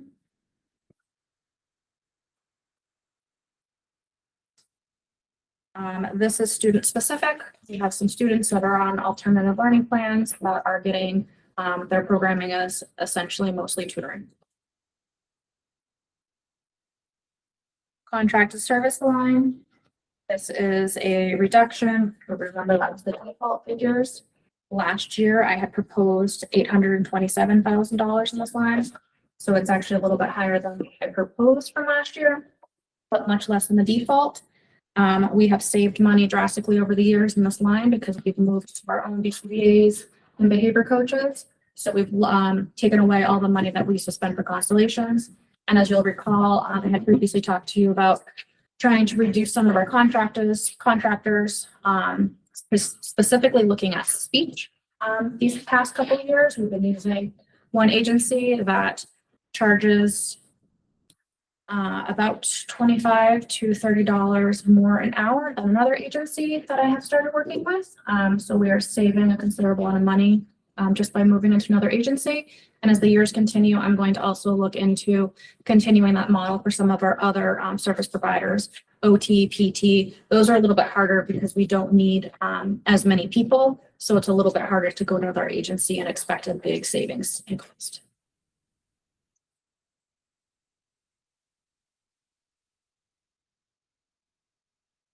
Homeless transportation. The bottom of page 6. Sam had prepped on that during one of her presentations. Our homeless needs of students and families is increasing. We're hearing from more districts right now that our are having students attend their school, but actually temporarily residing in Raymond. And we have a 50-50 cost share requirement for homeless students that are identified. So given the last year's actuals, the 51,000 that came out of the budget, there was an additional 22,000 that actually came out of the grant. So we were around 72, 73 for that year. Joe. So these are students that live in Raymond now, but attend another school district? It could be either. So if a student is homeless, they have the opportunity and the choice to essentially go to school where they are currently temporarily residing or where they last had permanent housing. So if a student attends, if a student goes to school in Manchester but is currently staying in our campground during seasonal, the seasonal campground season, we would cost share to transport that child to Manchester to continue going to their educational programming. It's about maintaining stability for these students. So you try to keep them in the same school that they're accustomed to, also knowing that they could move around multiple times. So that if they decided to come here, we wouldn't have the transportation costs. They might only be residing in Raymond in that situation for 1 to 4 months, and that would not be in the best interest for them. And then if the student is residing in another town, but was last coming to Raymond, the same. They can get transported from that town to come to Raymond and stay in our school system. And we're seeing an increase of those students and those families. Sam and I both talked, we're not sure $60,000 is gonna be enough, but we can't predict, so we didn't want to drastically go up. If you look at one bus, if we were transporting one student just back and forth to a location through our through Durham, it would cost about $78,000 just for one student. With homeless cases, again, you cost share. So potentially, if we were looking at that and we were using that service, we could be above 60,000, even if we just have 2 students in that line alone. But what we do see a lot of times is because it's really difficult to find transportation. A lot of times families that are temporarily placed but still have access to a vehicle, a lot of times they will drive their students to and from school, but we have to reimburse for the mileage. And that ends up being cost effective for us. Somebody's gonna ask the question. Not us, because I know we are, yes, they're housed here, they're home, they're considered homeless because they don't have a full-time residency, wherever they are. For people who are wondering, well, they live here, why can't they just go here? So I can't even tell. I gotta look it up. That's the rules we follow. You have to do is say you intend to move back to someplace and then.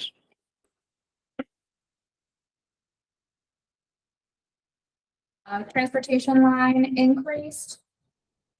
That is due to inflation, and in addition to that, we have had to add 3 routes here for students.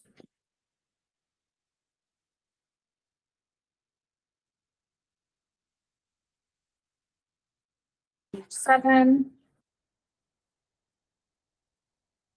Regular education, tuition, public. Special tuition public and high school public. Those regard charter school students and manifest hardships. That's the 561. The 561, yes.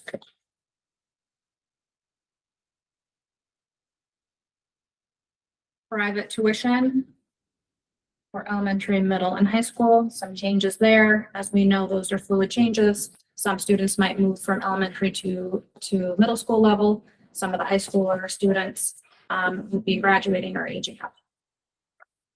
And then we have had some additional needs for out-of-district placement requests.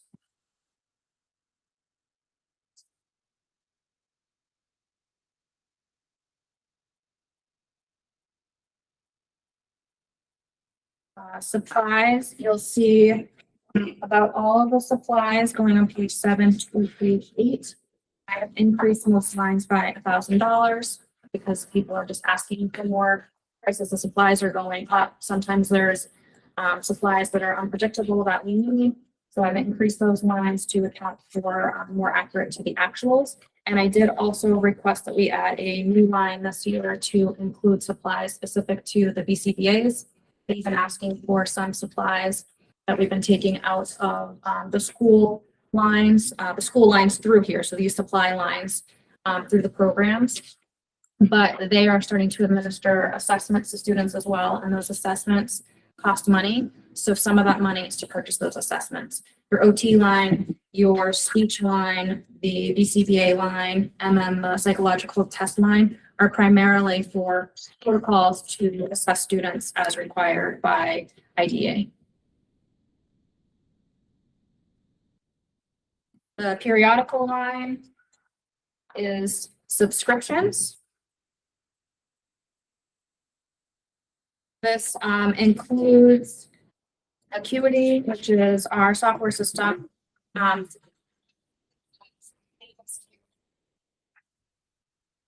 This includes Somebody stop my Vinny van? Any relation? Is it? My Vinny van. Loud. This Ethan's been adjusting things. My liking.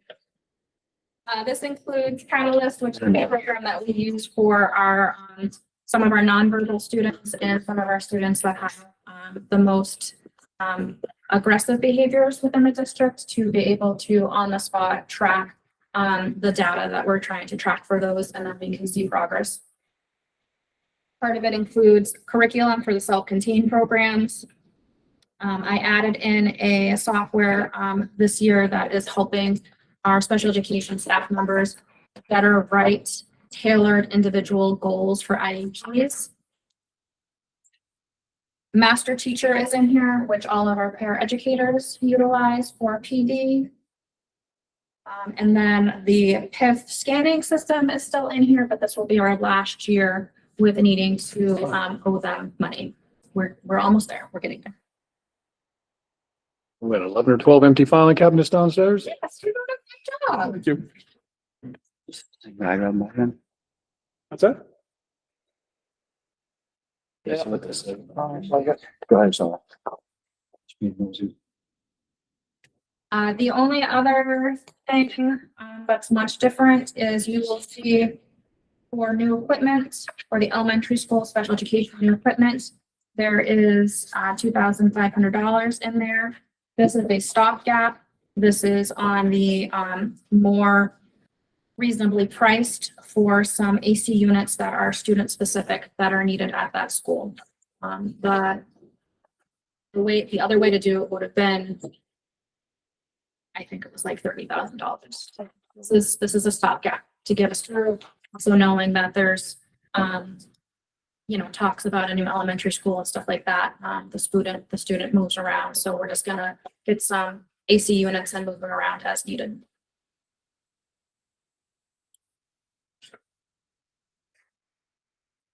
Even this is kind of new, but AHC is part of IEP now. Can be.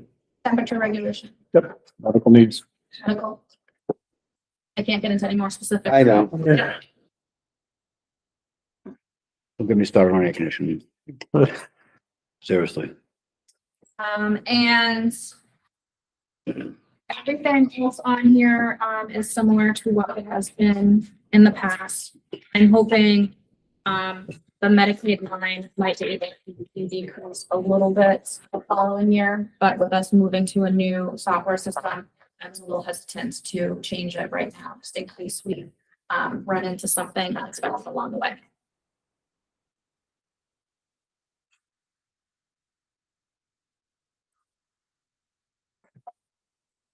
Question for Sam. Sam, when you visited us in the past, we've talked about data collection, and you said we need to not to put words in your mouth, but do a better job of data collection, and software would help that. Yeah. And we had said it was discussed that it was very costly. Yeah. And at that time, we had talked about finding out how much that would be. Yes. Did we do that? And how much is it? Is it in the budget? It's not in the budget. I can give you the numbers for what we had looked into. I don't have it right here. And also we've been looking at things that we already have. Can we leverage those? So with Power School, there's a portal within Power School as an option. So we're still in a researching phase of the products that we already have. Can we leverage them?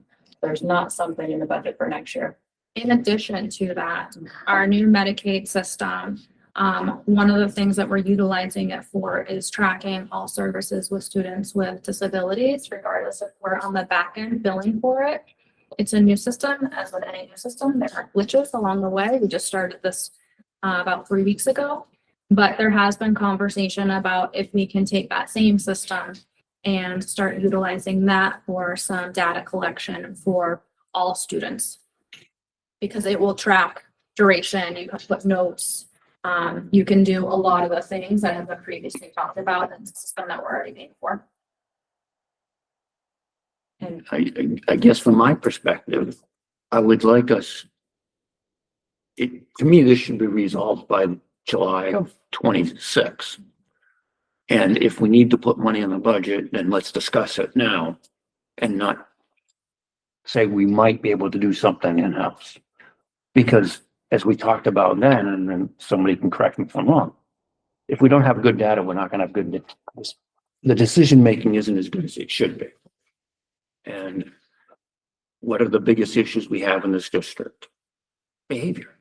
And if we don't have good data to look at, then we're not making the best informed decisions we've got. So if we could get the data or the money regarding that, and then best, worst case, that's what we've got. And if we can do better than that, then we can, and we don't spend the money if we put it in the budget. So if we get that, that'd be great. Just to confirm, the other software you mentioned is in that 641, the periodicals. The other software I mentioned is in your Medicaid processing fee at the very bottom of your dues and fees, the line that has 7,500 in it. No, there was a list you gave us. Yeah, there was a There's a system. little something you said. There's a Catalyst program Yeah. that we use for students that are primarily nonverbal and or some of the students that have a lot of the aggression that we can track. So our BCBAs will put in the exact programming into it, and you can, in the spot, you carry around like a tablet or device with you, and in the spot you can input everything Right. into it, and then it will give you some great graphs, great visuals to Right. that that student's making. But we have that for a small population of students because it is an expensive program. And is that in the Medicaid line or is that in No, the that is- periodicals? That is in the periodical. That's in the periodicals. Okay. Yeah, I just want to make sure I understood. Did you where- want the exact cost for that one? No, thank you. I was just curious, kind of on what John was saying, where would it end up going is what I was thinking. So, If it was a new program, it would go on the special ed periodicals. The other layer I'll add to this is with Josh Forkey coming on and looking at the academic side of things, the data that he wants to collect and see. We've been trying to align our research on this so that we can have everything in one spot. Makes sense.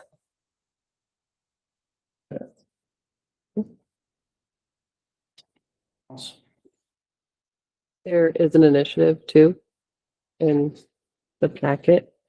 And we forgot about all the other initiatives that we should probably Oh, we're gonna do that when they got all done. address tonight, yeah.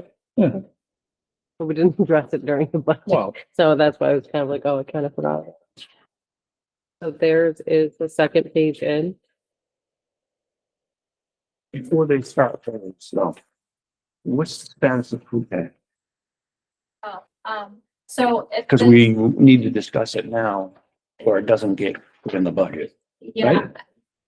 Terry and I talked and, based off of the last presentation, we didn't feel like at this point, we should be presenting it as an initiative to bring forward in the budget and just see how things go. And then if things continue to increase, then I think we will be in a place where we're gonna have to add it into the next year's budget. If as a school board, you wanted to continue engaging in that conversation, we wouldn't be opposed to it. We also recognize that it's a substantial amount of money. So we're trying to be mindful of the budget. Thank you. You're welcome.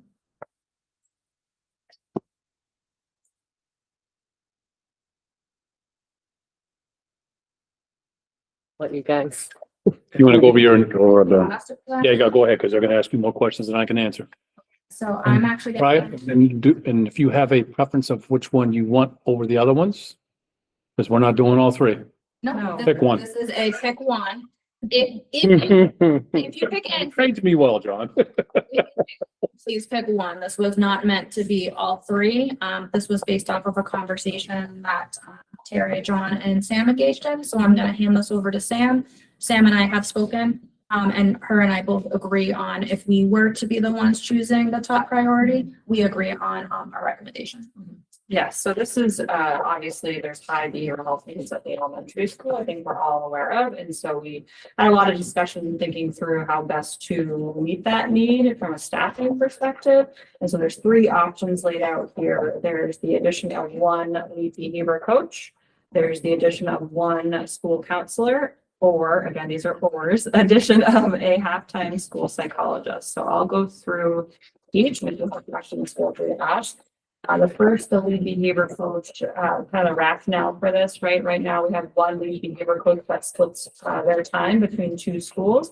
By adding one more lead behavior coach, we'd have one dedicated on one we could keep at the middle school or high school or wherever we need the other person. And that position would then do more kind of add more consistency, obviously, to the elementary school. They could be there every day. They could do more proactive, pushing into classrooms, developing plans, ensuring that we're doing our plans to fidelity for those students that need that support. It also would free up kind of the BCBA from responding, right? Because that position could also do more crisis response for the building. So the BCBA could focus on their targeted tier 3 behavior support plans.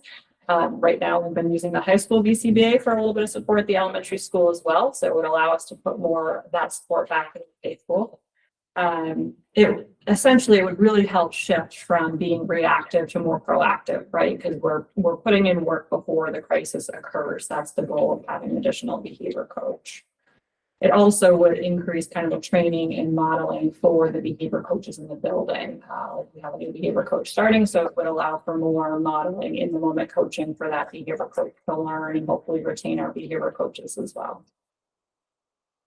And then you can ask a question if you want on that one, or do you want me to keep going? I was just looking up. Yeah, Sorry. no, that's fine. I'll make sure. The second one is a full-time school counselor. Right now, one of our school counselors they're both going to, but they teach SEL classes, which takes them away from some of the tier 2 or even tier 1 individual counseling, group counseling, crisis support in some scenarios, debriefing crises, right? So by adding another school counselor, we could be a little bit more flexible for how our counseling services are delivered at the elementary school. So maybe more groups, more individual, more ability to support kind of family wraparound meetings, outreach to families. We can use that school counselor in more creative ways to add to our services at the tier 2, tier 1 level for the school. And then the third one, the addition of a half-time school psychologist. So currently we actually contract, and Jody has shared this before, with an agency for a psychologist 1 day a week. And so there's the cost there of that contract. So that would move that we get rid of that contract, move to an internal employee, which would obviously benefit from someone being in our building more often, 2.5 days a week. And that school psychologist can provide more consultation and support for the SEL program and those kids that have trauma or mental health backgrounds, to provide, again, more just support for the SEL program and those kiddos. So if in all the conversations and talking about it, I think our recommendation, again, it's up to you all. We want to present some options, but I think our recommendation at this time is to add one full-time lead behavior coach. We feel like that would allow for more, again, consistency and structure within the behavior programming to allow for better implementation of behavior plans and supporting those kiddos who are struggling. questions? Yep. Just to clarify on the option for halftime psychologist,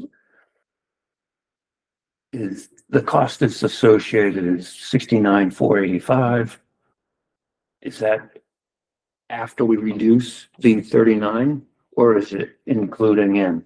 I mean, so in essence, it's costing us It would cost. 109. It would cost us an additional 69 because we would take the contract and put it into the psychologist. So the full psychologist would be about 100.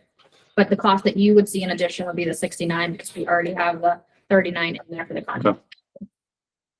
And that's at halftime at 100?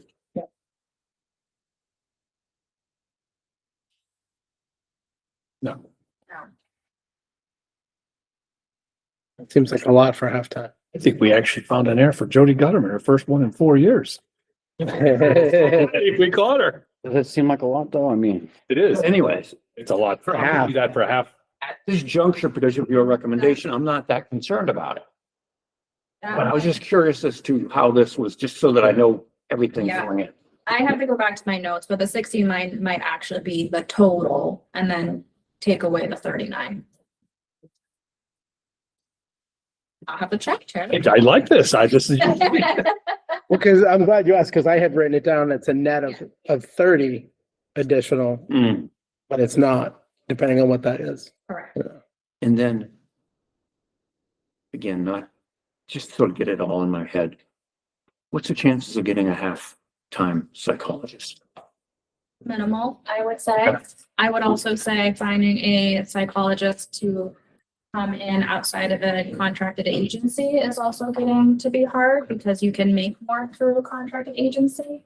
And then in addition to that, I will say that the current contractor provider that we have is very knowledgeable and I think provides a lot of support in this district. And I think in the end actually saves us some additional money because parents have a right to ask for independent educational evaluations if they disagree with the findings of the district. So we've been placing that individual with some of the harder cases. And I think in the end, because people see that individual as an outside psychologist, they are more likely to agree with the report and less likely to then ask for an additional outside evaluation, which would cost additional money.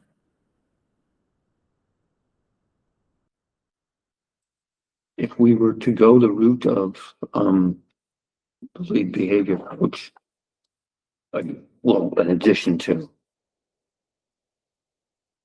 So, I don't know how to word it other than, what would the elementary school look like behavior wise after a year in? Knowing that, and what I'm trying to drive at is what are we gonna get out of that? Versus what we have today?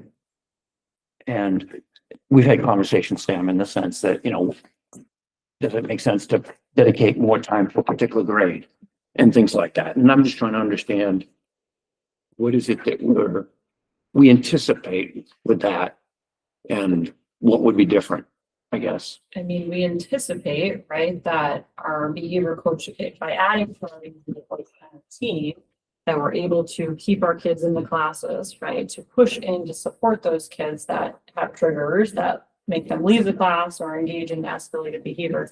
So more time for our behavior coaches, again, to be proactive, support those kids in the classes, don't even have to pull them out or chase them down the hallway. So that would be number one, right? We would love for that to happen. And then number two, again, I think more oversight, implementation support, modeling, coaching for the actual behavior plans that are developed by the lead behavior coach. So again, so we see a reduction in the behaviors that these kids are experiencing. So that way it doesn't bubble up to needing maybe special education services or needing an outplacement for some of the kids, right? To hopefully help our kids be in the classroom at that tier 2 level. Or Sheriff Terry coming into. Yeah. Yeah. All right, thank you. appreciate that. Getting old. I agree with everything you guys are doing. But it kind of sounds mean right now, though. Looking over the budget over the last 22 total district expenses. I mean, we've gone up $4.8 million. Special education has gone up $3.3 million. I mean, the contracts alone, cover what the entire cost of the district has gone up without special education. I mean, that's what people are voting on. just the last 3 years, our increase for 3 years has been $2,011,715. Special education went up $2,175,924. Just over what the district went up. I mean, I see what you guys are saying. But we're obviously taking away from some students to give to others now. And Taken away from a lot of students. that's right, a lot, I mean. And I know we have to provide services. And we're getting less money now because we don't know what the hell we're getting for grants. It's up in the air. I mean, we could be paying even more money compared to what we, I mean, I agree with what you guys need, you know, how the kids are acting. So how do we solve that? But back in my day, plenty of times on, which we can't do anymore. I mean, in my opinion, I put this separate warrant article, say, let the people vote, because I just can't keep stacking money onto a budget every year. To sit there and say, well, we need this is why, because half the people don't listen. More than half the people, what am I talking about? They don't listen, they have no clue what the heck I'm talking about. And we've done a very good job on this board of controlling our expenses overall. This is something we really can't control. In a way, I mean, we've made decisions to, you know, try to bring in inside people, and that's helped us lower costs. Even as much as costs have gone up, you can see that that's helped us lower costs. I would hate to see what the cost would have been if we had to go outside vendors for everything and stuff like that. I mean, it would be astronomically higher. I just don't think we can put it directly on the budget right now. I'm gonna head out before. I just like to say. I just gotta look at the room there first. It's in that room over there. Oh, the RCFY room. Is that one? The RCFY room. Okay. Okay. I mean, the TV studio. Yeah, RCFY room. One second. I just want to say that I echo the sentiment of my esteemed colleague, Mr. Solnier. What do you do? I just feel like we keep throwing money at it, and there's got to be an answer somewhere. I just don't know. John? Did the numbers you presented, Joe, did that include all the behavior budget numbers or just special education costs? That was just taking the the full district operating costs minus special education. What we have for student services, all student services. So it includes behavior. Correct. Yeah, it isn't student services, correct? Behavior is not. Those students aren't all correct in identifying what, right? So we're servicing 1,100 students with the money for behavior. Right? So to add that number in would be inaccurate to do because they're not identified students. Some of them are. My guess is the majority are not. So can I sit there and get rid of them and just start sending students home because they're not behaving? We do, but again, once we hit Limited. once we hit 10 days, we have to come up with a plan to keep them here. But again, the way I look at this, is everything we do, for the most part, is required. We're required to teach science. We're required to teach math, English, arts. All these things we are required to do. It's nice to know that some of these things are, you know, tuition costs have gone up for special education. Buses has gone up, things out of our control. Because once they're identified, we have to provide the services. I have no qualm with that. If we start looking at things that are required, pretty much everything we do, except for the extracurriculars and things like that, we're required to provide. There aren't too many things that I can think of that we do that isn't required.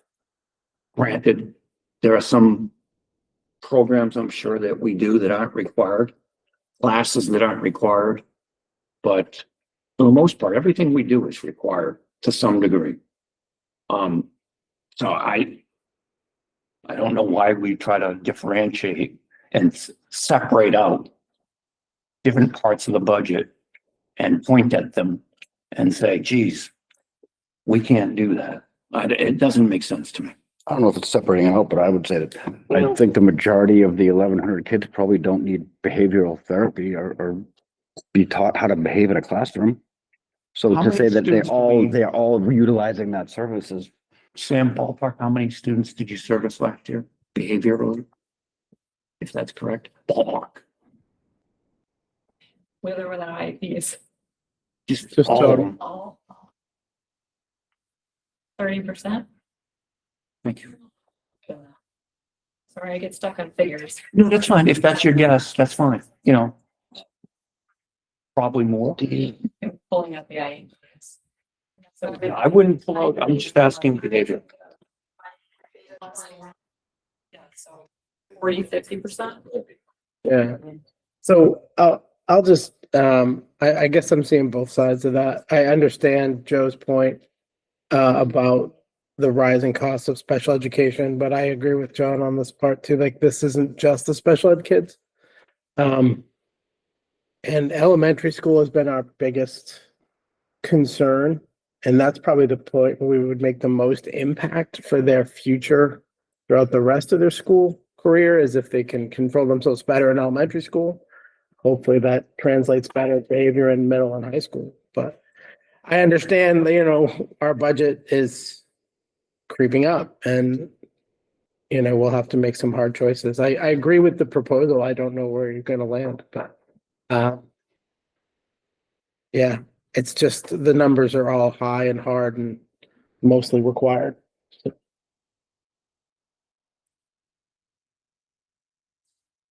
I understand that we're required to have a lot of stuff in our schools, but we're also not required to have 16 or 18 kids in a classroom.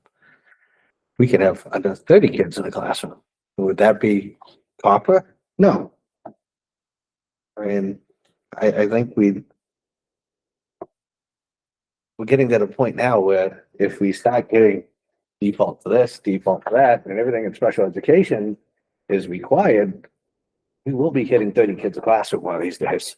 Because we're gonna hit, I mean, we've already talked about cutting, we have our numbers. We feel a good amount of numbers of kids inside a classroom development.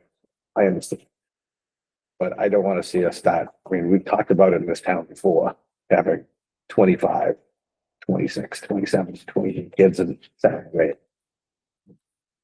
I mean, never mind our classrooms at the elementary school, not big enough for that. It would be ridiculously insane for that. Well, yeah, and that would only probably exacerbate the behavior issues.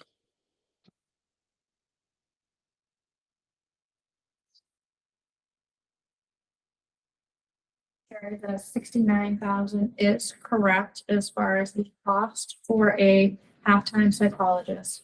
It is based off of the average of our 2 psychologists put together, and then what it would cost for half of that average. And then what I did is, if we just kept everything status quo with our contracted provider, but added an additional halftime, so we didn't alleviate the contracted amount, the cost would be the 69,000. If we wanted to consider that as to save money, but also get more support and remove the or the part-time contracted provider that we have, then it would cost us an additional $30,000. So instead of costing us 69, it would cost us $30,000 because we would take the contracted amount and remove it. So it would be 70% psychologist is your proposal. If we did not eliminate yes, Because if we eliminated, then if we we'd eliminate, see a savings of 39,000 if we on that side of the list. If we eliminated it, the 69, you would take the 39 out of it, it would be, $30,000 for actual cost. Sorry, Karen. Still counted as there.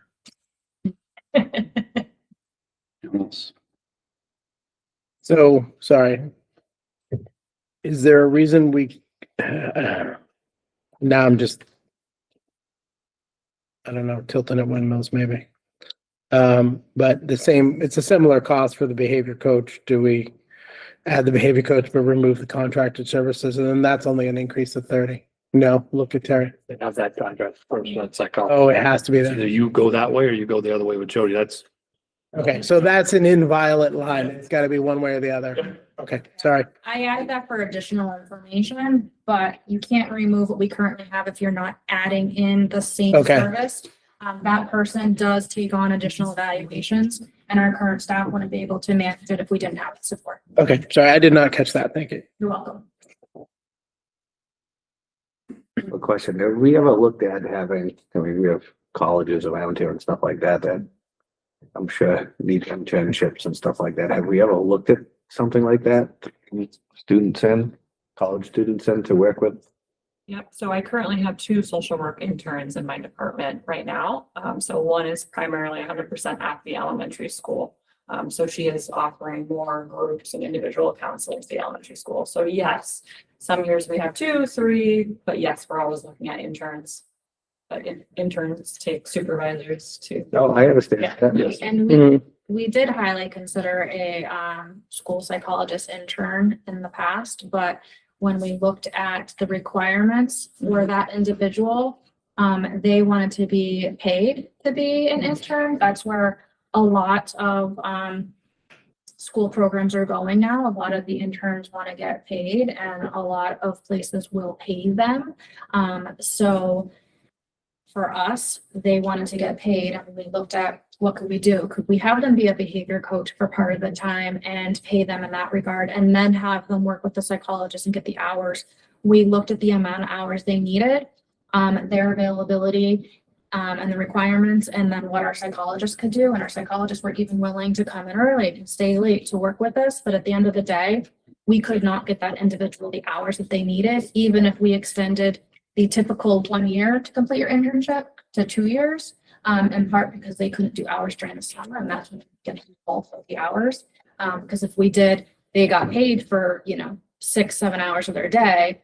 There was only so much time before school and after school or as colleges could devote to them, and they couldn't possibly get their hours. So there is complications when it comes to bringing in interns because a lot of individuals will now go places where they're going to get paid. And unless we're paying them to be an intern versus filling another need that we have, there's no way we can meet their hour requirement. Some of them, I don't know how many actually do this, but some private colleges, because the parents pay the college and then the college pays us and we pay them, and that's why. But I know some colleges do that, so maybe there's one around here that does. Anything else? Anyone? Thank you both. Thank you. Thank you. Thank you. Situations. More initiatives, Tom. Okay.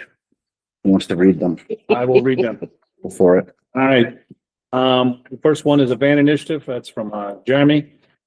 Typically, we have issues fulfilling athletic station for sporting events, middle school and high school. He's looking to add an addition of 1 van.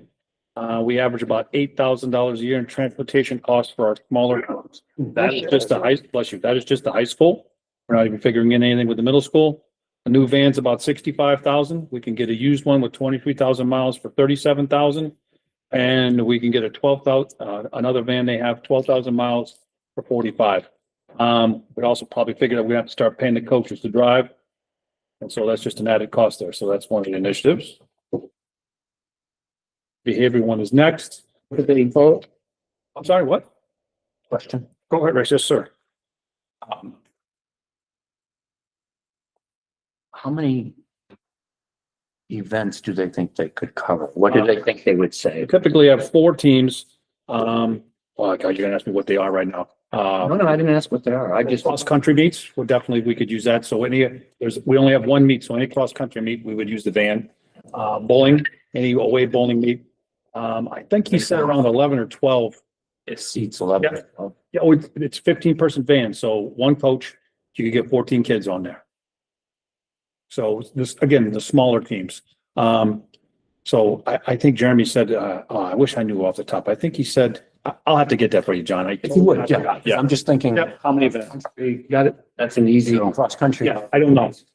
Small right now. I just didn't know how many others that would fit. And then if we could just get Jeremy's prediction of what he thinks he'll say. $8,000. It is 8,000. Yep. I think he told me and then I took the map. I just didn't write the number of events down. Thank you. Also with licensing requirements. We're good to go. That's all been worked out. Okay. That's what did you ask? Licensing. Yeah, everything. There was a new law. We had to, let's see, the state troopers and the lawyers had to come to sort of agreement and say, this is what they're all set. Yep. Other schools are doing it now. So it can be done. It can be done. Cause it's just a regular van at that point. You do not, you just need a regular driver's license. I meant getting people in the same room and talk. Yeah. Silly question. If 165 and the other two are cheaper, why wouldn't we get two slightly more? Throwing options out there. You guys can say you want to get three of them at $30,000 or at 37,000 if you just. Right. How many special ed vans do we pay for? Oh. That many. Buy 20 of them. We'll still come out cheaper. But then you have to have a special driver's license. For the special ed ones you do? I'm transporting students to and from school. School. And then the van's got to be all marked up. They got to have the lights. They turn into a bus. Now, again, after school, 1.6 million. they change back into just a normal vehicle. I do not need that special driver's license, but I probably got to hide the lights and take the stickers off. Because you just get, I'm sure. I don't think we have to hide the lights. I'm Yeah. sure, I'm gonna have to look into this, but if that bad boy's identified as a bus and you decide to drive that van as a sports bus, you're gonna have to have the You license. better be stopping at that building spot. Technically, you can't turn your lights on when you're driving athletics. What is this, the police department here? I'm just. Move out of our way. When I'm in front of MUR, I ain't gonna say Joe Saunders said you said. Oh, Joe said it. Joe said. Joe, I meant John, I meant. Does it also include all the, costs associated with running the van? Gas? No, we'd have to figure all that. That all out. But again, that's, Because again, if we're, yeah, we can cost of that. Insurance, I've It'll be there. Insurance is minimal. I've already called Primex, but it's gonna go up, a little bit. it'd be like hooking up. Yeah. We go with that one? All right, behavior one, we went over. This one came up in the past about full-time subs. I know John has talked about this, hiring full-time subs. Our budget's kind of tight right now.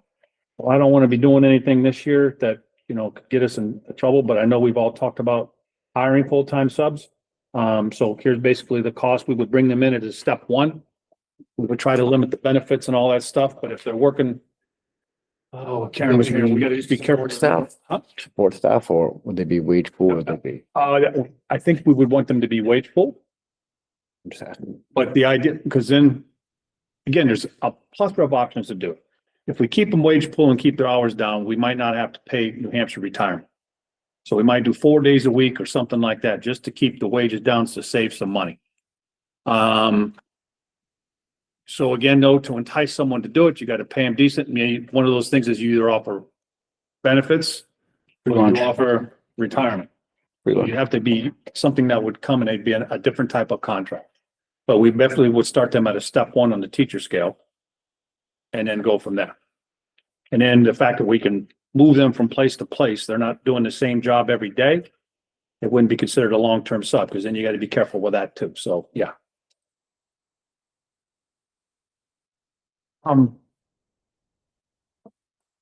Sorry, I'm drawing on points again.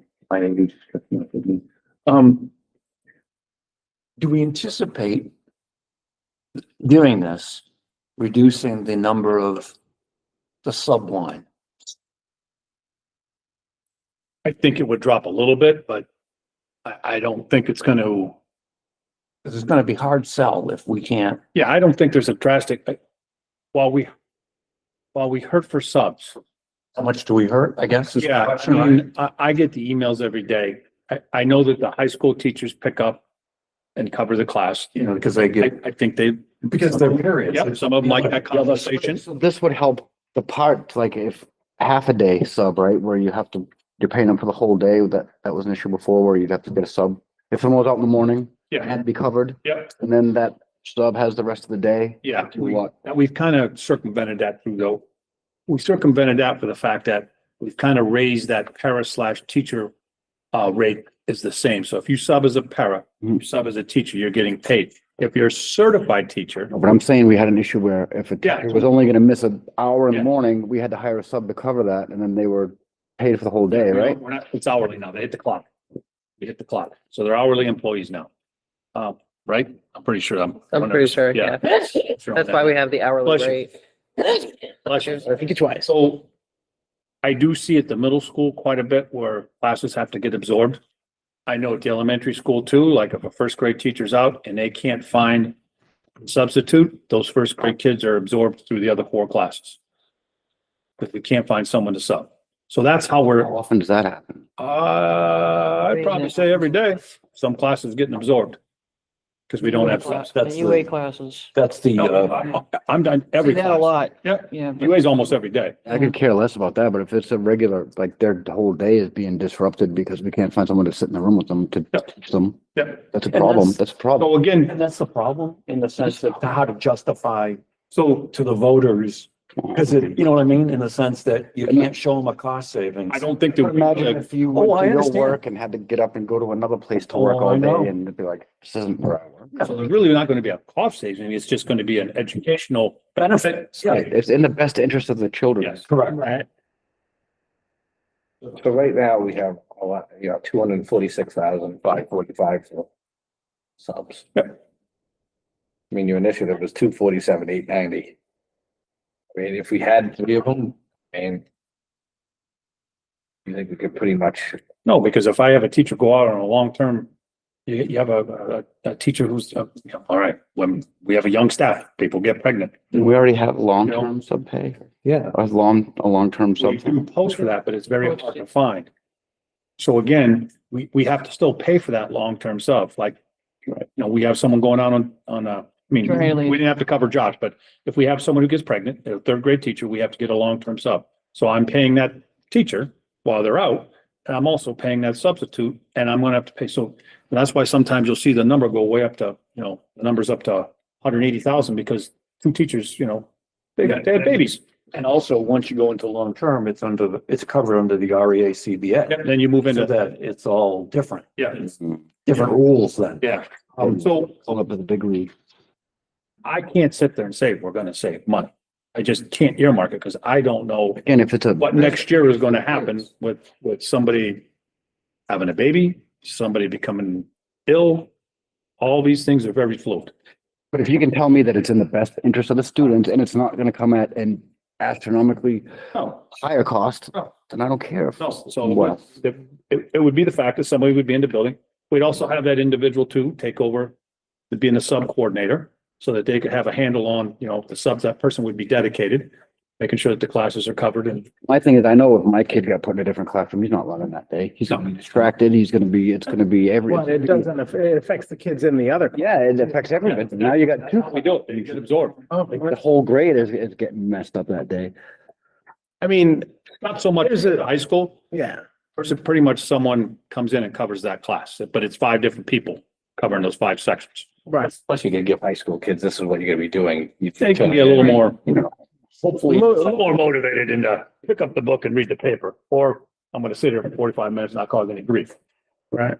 I mean, hey, I mean, there's a chance too that the 246 goes down if we don't need them, but I understand what you're saying. You don't want to. They're going to work every day, so there's not gonna be not a need. You can't say, I need. No. talking about I'm talking about the current sub rate. Yeah. It was talking about an even swap, but I'm saying and I understand why you don't want to pull the other line item. But there's a chance with the new line that the other line will go down. It just won't go to 0. Yeah. Because the other part of this also is that there are multiple times, probably every day of the year, where we have multiple teachers out. Oh, yeah. So one doesn't, even if you have one in each building, you're not gonna be able to cover all the instances of. Right. So you still need the other budget part.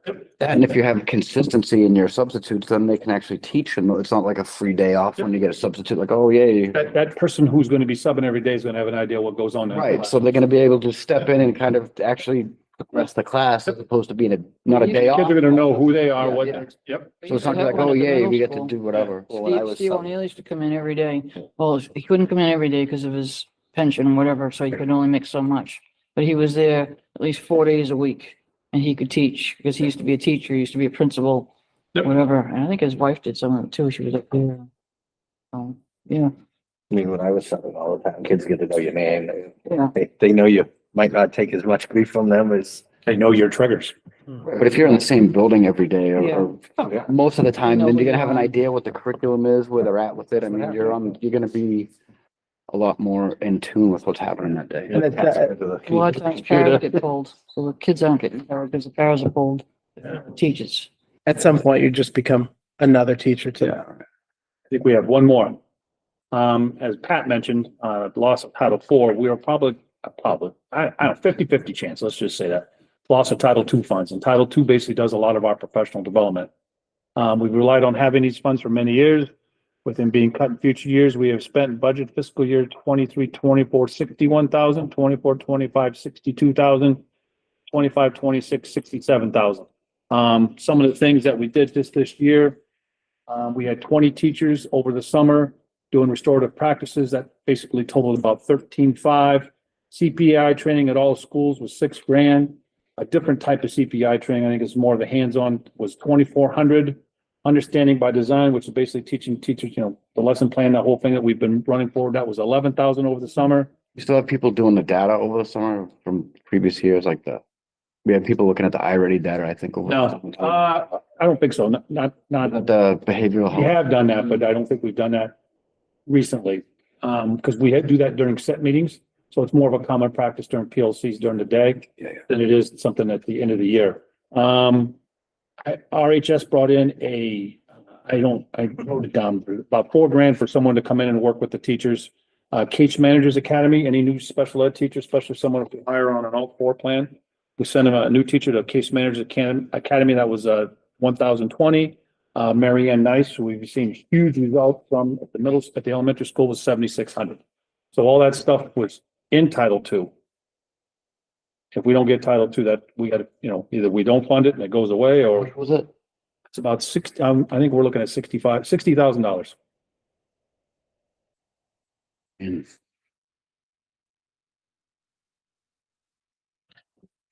another one of those, yeah. I don't know how we don't put it in. Yeah, I don't think it's enough to really say, well, no, because It's pretty important. It's teachers. I don't know if that was a sarcastic laugh or an actual comment. It was me. As soon as we put it in, I want to get they're going. gonna sit there and say, well, you don't know, you're not gonna get it. First off, that's the number one thing they're gonna say, because if you don't know, Don't know. we might not, maybe that knows. Do we have any idea when we'll know? I hear it's getting cold in hell, so. I mean, who knows? I mean, you could say you have it tomorrow and not have it the next day, the way we're going. I mean, again, this is one of those things that I'm sorry, but we keep adding on things. I know, I don't know how to fix it. I'm just being honest. Technically, it was in the budget before, correct? It was just under a title fund, wasn't it? Didn't we? No, Title II has always been separate. Every school gets X amount of dollars and it's used for professional development. The one thing was the professional development inside our line item. There is, but it's a small amount. We do have a certain amount in it we have to have in there for contractually. Well, yeah. Teachers can go, that's what that is. yeah, it's like 40 or something. Yeah, REA. yeah. Yep. On a separate but similar topic. We have a pre-K teacher that's grant, correct? IDEA, yes. So it's IDA. Okay, Yeah. that's right. I just was. Yeah, that, they're not gonna touch that. They're not gonna touch Title I. Oh, well, John, I'm much more confident in that than, Do we have any other, God, I think would, people would lose their minds then. do we have any other staff in the district that we don't pay their salary? I think might be a school psychologist that's an IDEA, and I think one preschool. Look at your wage pool. You have IDEA. one preschool teacher, one psychologist, Mhm. one. Is that the reading district-wide teacher. psychology? Reading teacher who's. We have a reading teacher That's through Title I. Mhm. and a case manager. So They're all four positions. salary positions as well. Hmm? Those are all pretty high salary positions. Yeah, but I'm confident that those positions, because wow. There is not enough money in those grants anymore to cover those people's health Benefits. insurance. I believe it's covering the dental, the life, the social security, and the New Hampshire retirement, but their health insurances are now coming out of the budget Where is that? in those individual lines out of the student services lines. It's in student services that we're paying those health costs. When did that start? I just budgeted for it for this year. So the current school They're year? current, yeah, they're currently. These are grant funded positions that can't afford to fully fund the Well, position. the other thing is you could just then take out one of the positions and fully fund it, the operating budget and everything else. It's just a choice we're making, right? Hmm. When it comes to budget committee, we do explicitly point that out. Oh, The grants that, not getting enough money for, and I mean, the federal government's not turning into New Hampshire here with make initiatives and they'll, oh, you have to do it. We ain't gonna pay for it, but you have to do. That's fine with it. more things change them. I mean, more things stay the same, more things, whatever the same. Whatever. More things. I knew you were going. Yeah, exactly. All right, anything else? Game 5's out. We've got to, figure out, Tony, when we're gonna meet next about this stuff, whether it's a regular meeting or not, but. So.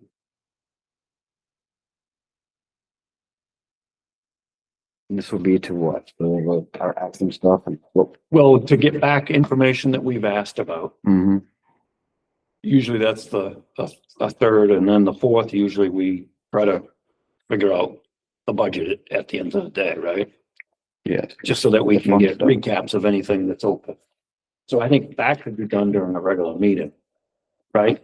Because that won't take us necessarily long and, I was planning on it for the next meeting. well, Wait, okay, which part? just getting back the information. Oh, just the from tonight information, and anything yeah. missing from last night, just so that we'll have it in the backup, but then it can be discussed if clarifications are needed.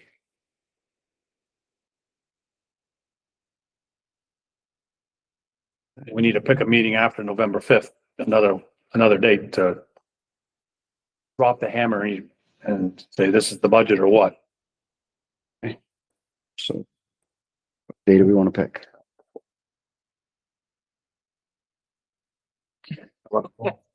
It's only one meeting before. What's that? How about the 12th? Either the 12th, oh yeah. I mean, Wednesday's left, so. November. Yeah. Yeah, 'cause then you hit. I can do the 12th.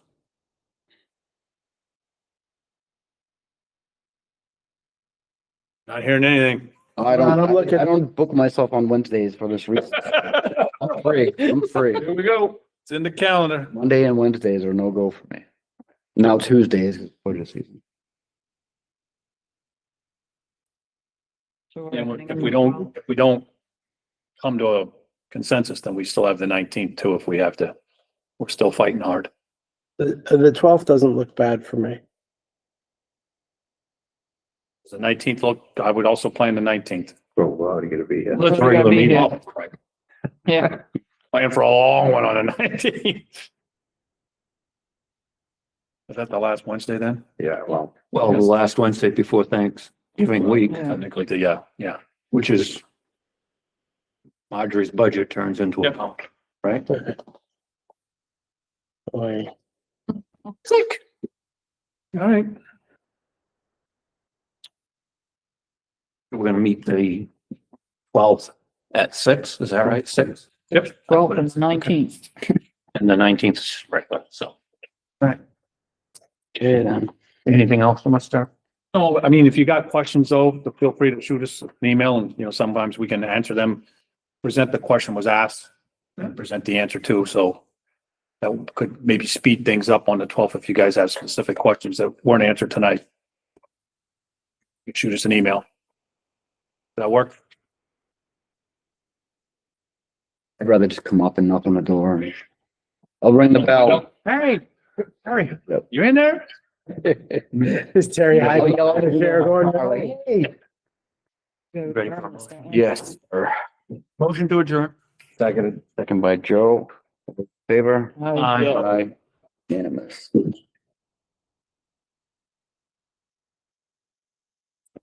Five though was in LA. It's not started yet. Well, they started. Sorry, every day.